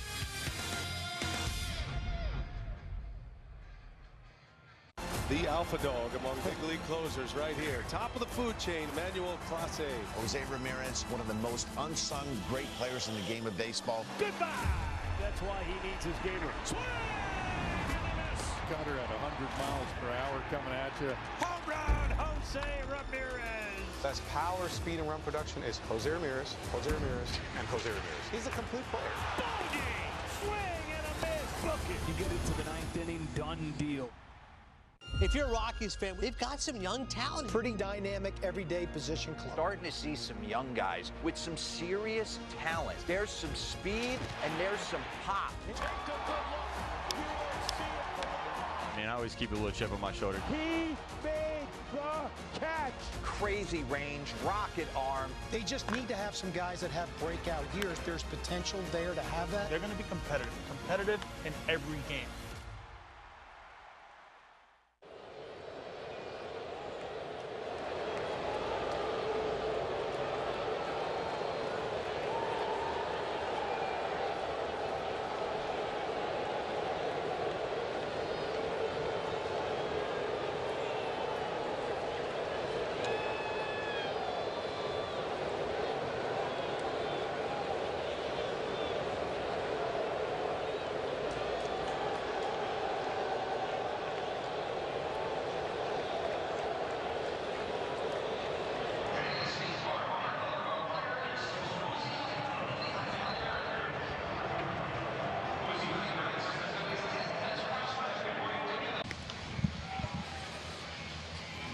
How's your wing? Well, did you just hear my sigh? I said, it's a little tired. Woo! I felt very good about that one. Look at you, huh? Are you arm action? You were in my way for that one. I mean, it's hard to be next to you doing anything. It's just a full-on clown show all the time. Buckle up, partner.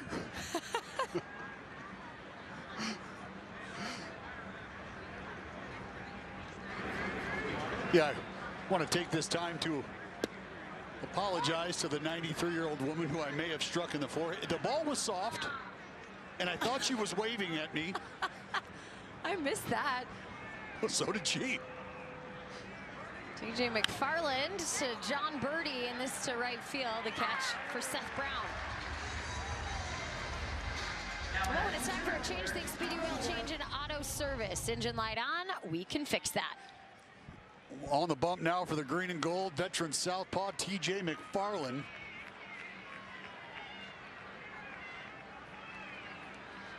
I told you, T.J. has appeared in 2 ball games already.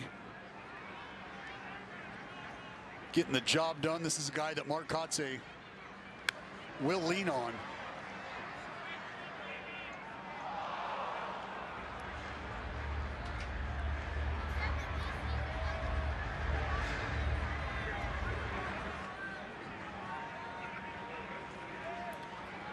Here's the 0-1. This is going to be chopped over towards Soderstrom. He'll flip it on over to TJ. A race to the bag. That is a speedy Pete Crow Armstrong.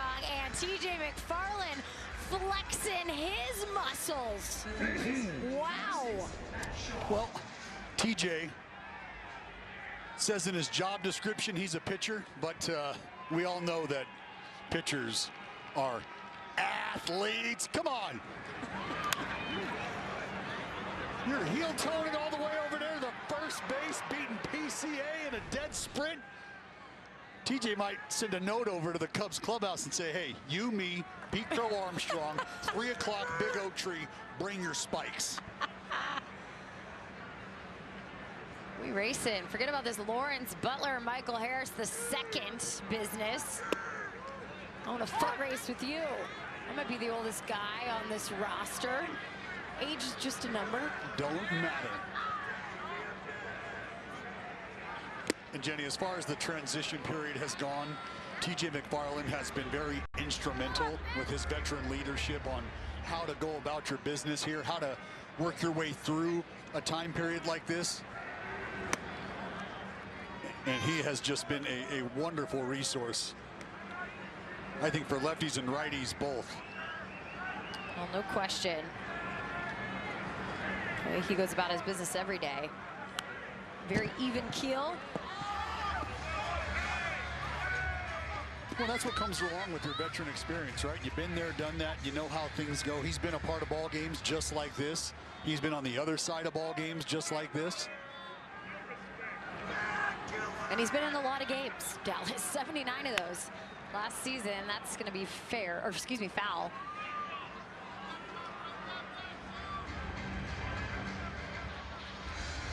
Matt Shaw will reset. You talk about being around the block. Baltimore, Arizona, Oakland during the pandemic year. Then you have St. Louis, the Mets.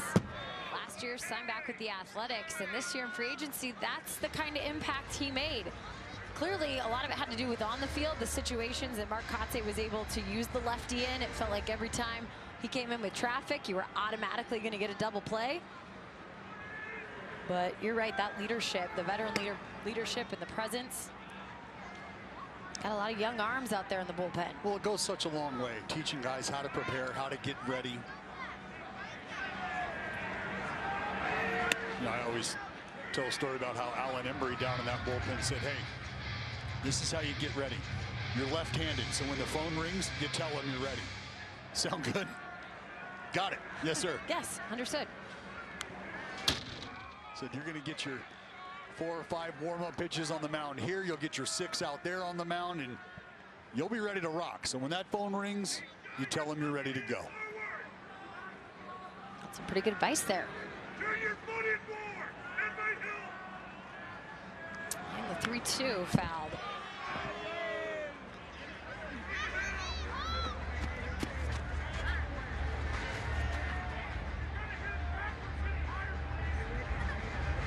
TJ's service time just over 9 years right now. 10 years really hard to get to in the big leagues. Hard enough to make it and have one day. And here he's going to issue a walk to Matt Shaw. 10% of all big leaguers get to 10 years. That's it. That's it. And we understand you are up against the odds, and you find that out very quickly somewhere around your 5th or 6th birthday. When you tell somebody that you're going to be a big leaguer, and inevitably you find somebody that goes, well, you should really go to school and you should really think about things if that doesn't work. I get it. But then you get to the pro ranks and you're knocking on the door of the big leagues, and all you hear is, it's one thing to get there. It's another thing to stay there. I think about 10% of minor leaguers end up making it to the big leagues, right? Roughly. Might be a little bit more, a little bit less, probably more. But when you think about that small population who does make it to the big leagues and only gets to 10 years, I mean, look, it's rare air for a reason. You know, we talk about the best ability being availability, and that means health. And sure, you know, preparation goes into that, luck goes into that as well. But I think there's a few guys, and there's a couple of them sitting right there that are poised to have long, great big league careers.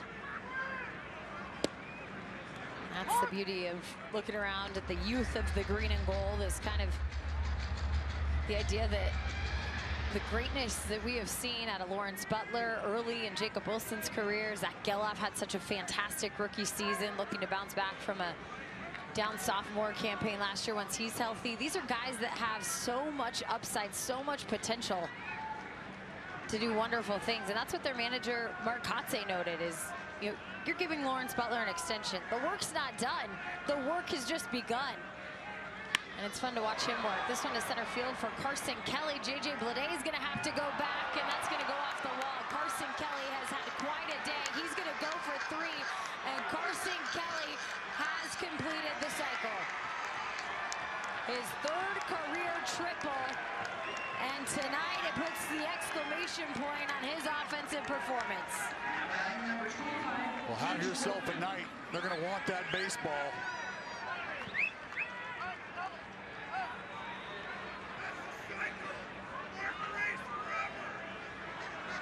Well, how about it? It's been a night full of great swings from Carson Kelly, and unfortunately, he is not wearing an A's uniform. 86 up and out. Carson Kelly just puts a great swing on it. JJ Bleday almost able to come up with it, but that wall got close quick. 6 plate appearances for Carson Kelly. He walked, he hit a homer, he had a single, a double, another walk, and then that triple. Skied high in the air for Gage Workman to Bleday.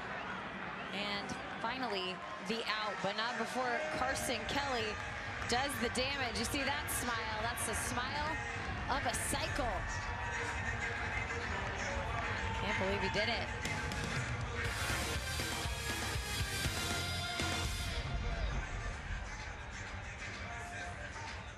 Kansas City's hot.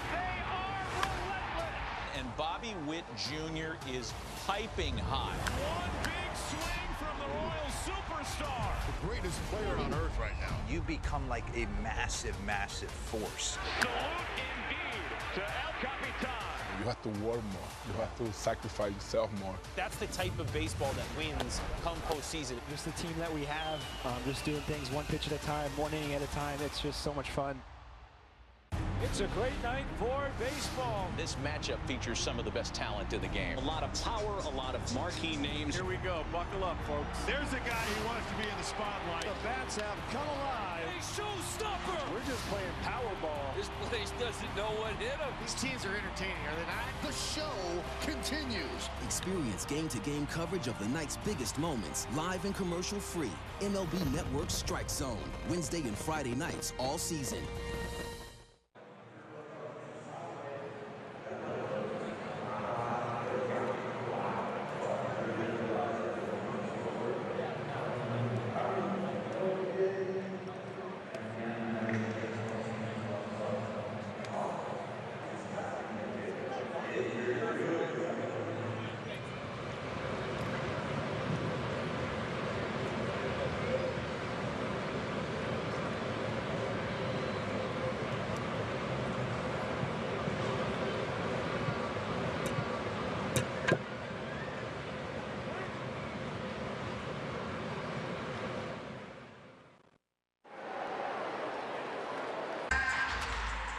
This game summary is brought to you by Toyota. It is 17-3 right now. 19 hits for the Cubs for those 17 runs as Tyler Soderstrom leads it off for the A's here in the bottom of the 8th. A closer look at the numbers. A lot of firsts here at the ballpark in West Sacramento tonight for a major league game. We've seen the first home runs, and we also saw the first cycle. Carson Kelly just hit a triple to complete that, so the catcher with the cycle also clearly as one of those home runs. Jacob Wilson had his first major league home run and the first home run for the Athletics here in their new home park. Fortunately for Joey Estes, it was not his evening. 4+ innings pitched, gave up 9 hits, 6 runs, walked 4. That tied a career high for Joey. Cubs hit around a couple different innings. Saw a lot of offense in the 5th and the 6th. Yeah, I think unfortunately it was just a matter of never really able to gain his footing for Joey Estes. Tyler Soderstrom sends one towards center field, and it's going to be a catch made by Pete Crow Armstrong. Wow. I mean, just a great run, great read right off the bat. But with the scoreboard looking the way it is, this is the kind of night you're going to get. He told her he's a Cubs fan. Fair play. She was all over that.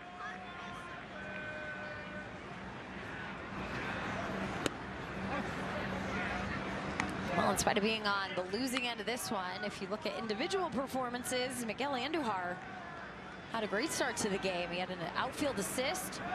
So I'm working a really solid walk against Ben Brown, and also had a single.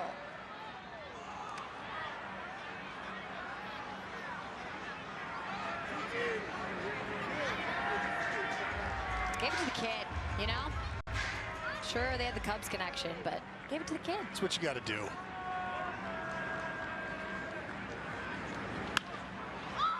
Center field, this one will bounce in front of it. Pete Crow Armstrong, and multi-hit night for Miguel.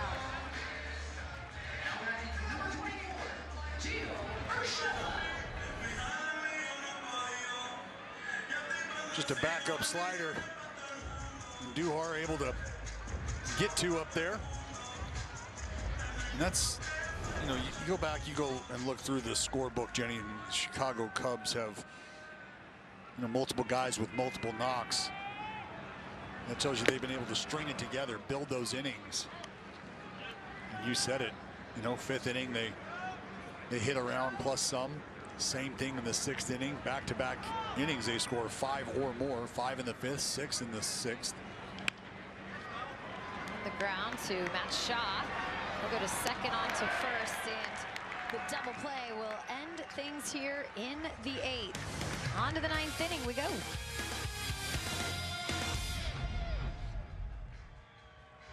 This is a guy who has MVP type potential. Luis Robert is one of the most talented players in the league. Great nickname, La Pantera. He has the potential to be a 30-30 guy that can knock in 95 to 100 runs.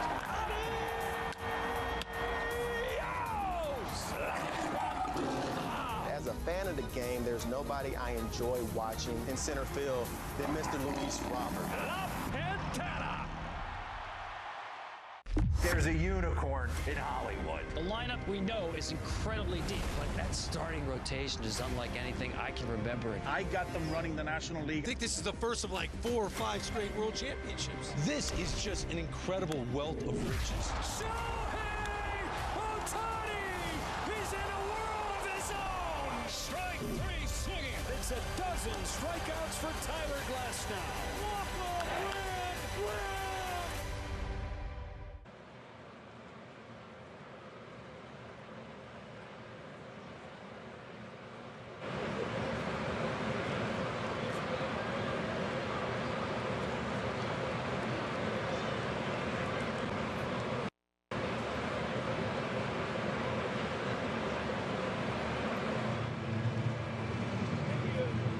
The pitcher. That's the Athletics' backup catcher, and in a lopsided affair, Mark Kotze said, we're going to let the arms rest. And go get him, kid. I think everybody understands how that kind of works out. And just getting to know Johnny Pareda, I got to believe he's excited about the opportunity. You never really want the opportunity, but should it arise, you tell your skipper, you tell the pitching coach, you'll tell anybody who's listening to you if you're a position player, hey, I can pitch. Well, he has pitched in a game for Miami. Logged a 1/3 of an inning, so this is not a pitching debut for the catcher. I mean, you call pitches for a living. You can toss them across, right? This one launched by Kyle Tucker, and I think we know how this ends. It's going to land on home run hill out there. And that'll be another homer for the Cubs. 3rd on the season for Kyle Tucker.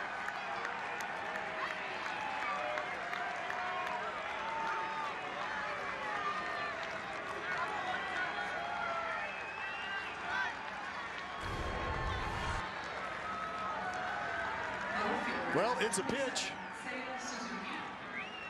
I guess a fastball. Later.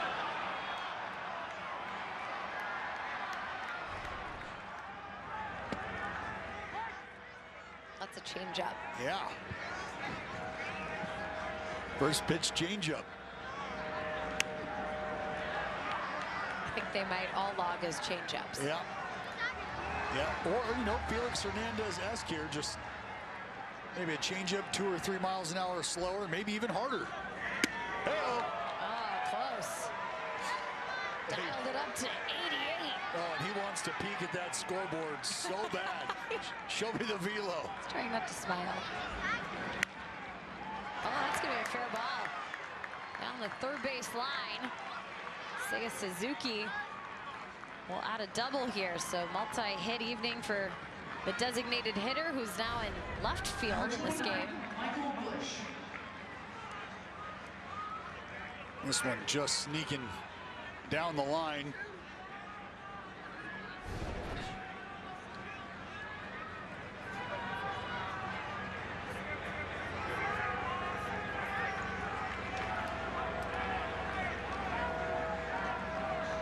Hits for the Cubs.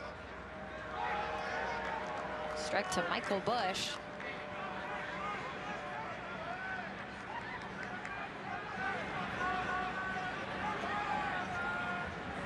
Michael Bush 3 hits, trying to make it 4. Glove down by Schumann. And Michael Bush out at first. Seiya Suzuki moving up to third base. Good job on Shu. Well, and immediately looking down into the bench, they look towards Craig Counsell. Are there any interested parties in taking a look at that? And he's just going to keep the line moving. But a lot of credit to Max Schumann there. Again, just back to the scoreboard. Hey-oh. All right, Colin Ray. Colin Ray is going to swing at the first pitch. Listen, he played in the National League back in the day when the rules were there. He's hit. I mean, the list of firsts that have occurred here checking tonight. Them all off. Don't waste any time.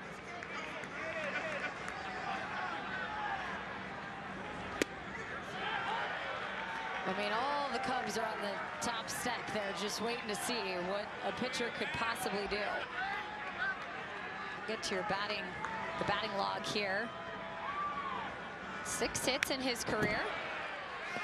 Well, you know what you like about the setup? Nice and quiet, not a ton of movement there from Colin Ray, just looking to pick a pitch out. Wow. A pitcher analyzing a pitcher hitting. This is riveting. Check that, foul back.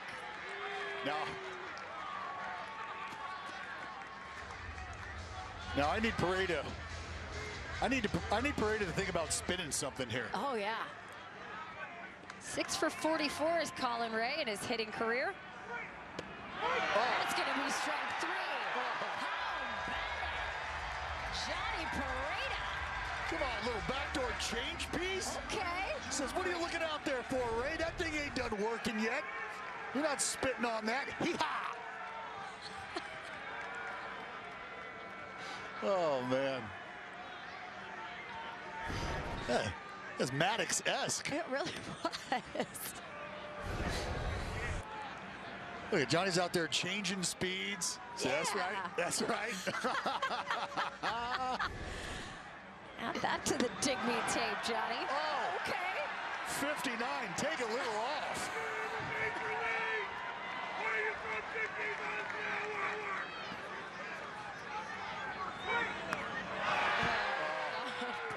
I'm calling it right now. Here comes the gas pedal. We might see 9-0 right here, Jenny. This crowd's into it. Step on it, Johnny P. He went even slower, had to wait for it. Birdie did. And 4-3 to end it. Well, that was entertainment at its finest. Crowd will cheer for it in a lopsided one.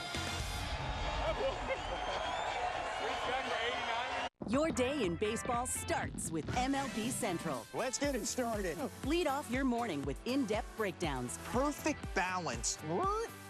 Boom. interviews with the players, Get back to the fastball. I know what that passion feels like. and a little bit Keeping. you behave properly. Hey. Of everything else. Come on, Marlins. The window seats are. The baseball day begins with MLB Central. Weekdays at 10 a.m. Eastern, only on MLB Network. If you're not watching this show, you're the problem. A star is born, talking about Jackson Churio. Churio flips the scoreboard with a 4-pointer. It's coming into his own right before our eyes. That truly believe in the presence and the person that Jackson Churio is. You have to love the versatility he brings. He can play left field, he can play right field. Youngest player in MLB history to report 20-plus homers, 20-plus stolen bases. This is the first Brewer that had 2 home runs in a postseason game. Jackson Churio! Time now for your play of the day, presented by your California Ford dealers. Jay Willie on the board with pump number 1 in the big leagues. Fireworks on display. A rocket off the bat of Jacob Wilson. It was a night of firsts, indeed, here at the ballpark in West Sacramento. A lot of firsts were seen. The first home run in a major league game in this ballpark. The first one for the Athletics as well, belonging to Jacob Wilson, as you just described, for his first major league home run. What other firsts have we had? Oh, a cycle. We've seen a position player pitching, and we've seen a pitcher hitting. Well, and the last position player for the Cubs to hit for the cycle, Mark Grace. 1993, you got to go back then. Mark Grace, want to just talk about a sweet swing. Old school, no BGs. Oh, yeah. Max Muncy into right field, and it'll be Kyle Tucker with a catch at the warning track.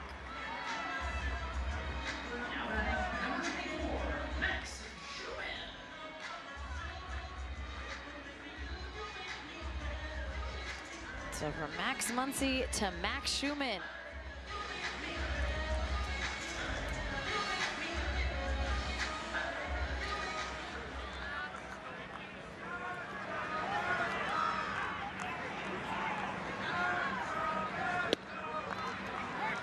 Well, Dallas, think about all the anticipation when they found out less than a year ago this team was going to be heading this way for their interim home before the stadium in Las Vegas is complete for the 2028 season. I think we all had an idea of what it might look like, sound like, feel like. Of course, tonight, the way the ball games played out in favor of the Cubs, not ideal by the scoreboard, but you can tell by the energy in this park, very ideal that we will see Major League Baseball here all summer long. Yeah, I think it's exciting. Obviously, you would have loved for tonight's ball game to go a little differently, and the fans who made their way out, I'm sure, feel the same. But all in all, I think the experience of having big league baseball right here in their backyard has put a lot of smiles on their faces.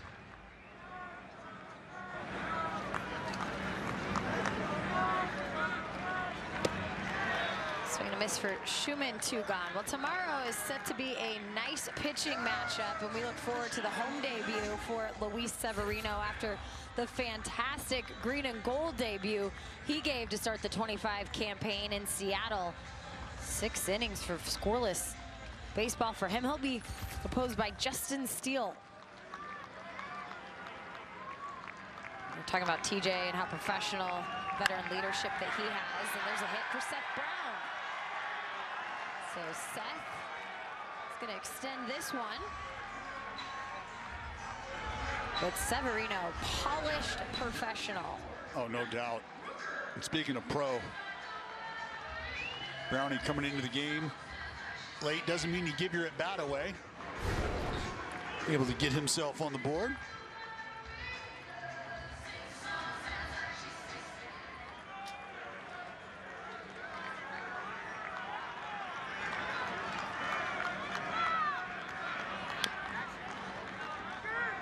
I wonder how Colin Ray's feeling this inning after he had to hit last half inning. Well, he's probably mulling over that punch out and what he can do better next time around. You got to get the bat off your shoulder, Colin. Yeah, last time he hit was 2016, or got a hit, I should say. He did get to the plate in 2021. So just about every 3 years, 4 years pop up there. Get him next time. 2029, I'm sure you'll get a hit. Here's the 0-2 to Rooker, and that misses.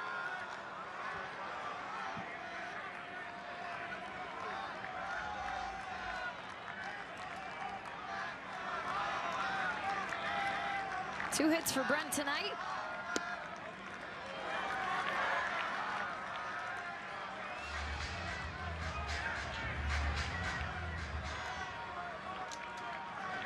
Tyler Soderstrom looking on. We'll have plenty of friends and family join us here in West Sacramento, not a far drive from Turlock, California. Yep, we're going to get a steady dose of 209ers. Come up by 5, 99. You take your choice. This one a ground ball to shortstop. And that's how the ball game will end. Game 1 in the books in West Sacramento. It's the visiting Chicago Cubs that came in with a ton of offense tonight. They beat the Athletics 18-3, and we'll reset for game 2 tomorrow. Yeah, I think unfortunately things just did not go the way that Joey Estes and the pitching staff would have liked to have seen tonight in your first ball game in the brand new ballpark. Unfortunately, the offense not able to get much going either. You put up 10 hits, you got 3 runs across, but the other side, they brought the bats to work today. 18 runs on 21 hits for the Chicago Cubs, Jenny. It was just too much offense for the green and gold. Yeah, a lot of offense. They struck first. We saw a lot of home runs tonight. We'll see how this ballpark plays as time goes on. A chillier evening here in West Sacramento, and of course that will heat up as the summer progresses. The long walk out to the clubhouses as the Cubs shake hands. They win 18-3. That's the final for game 1 tonight. 2 more games remain against this National League Central team, and we'll see if the green and gold can't bring their offense back to the ballpark tomorrow night. We hope that you can join us tomorrow as well, and at some time this summer out here to watch Major League Baseball. Hope you can stay tuned. A's Cast on NBC Sports starts right now.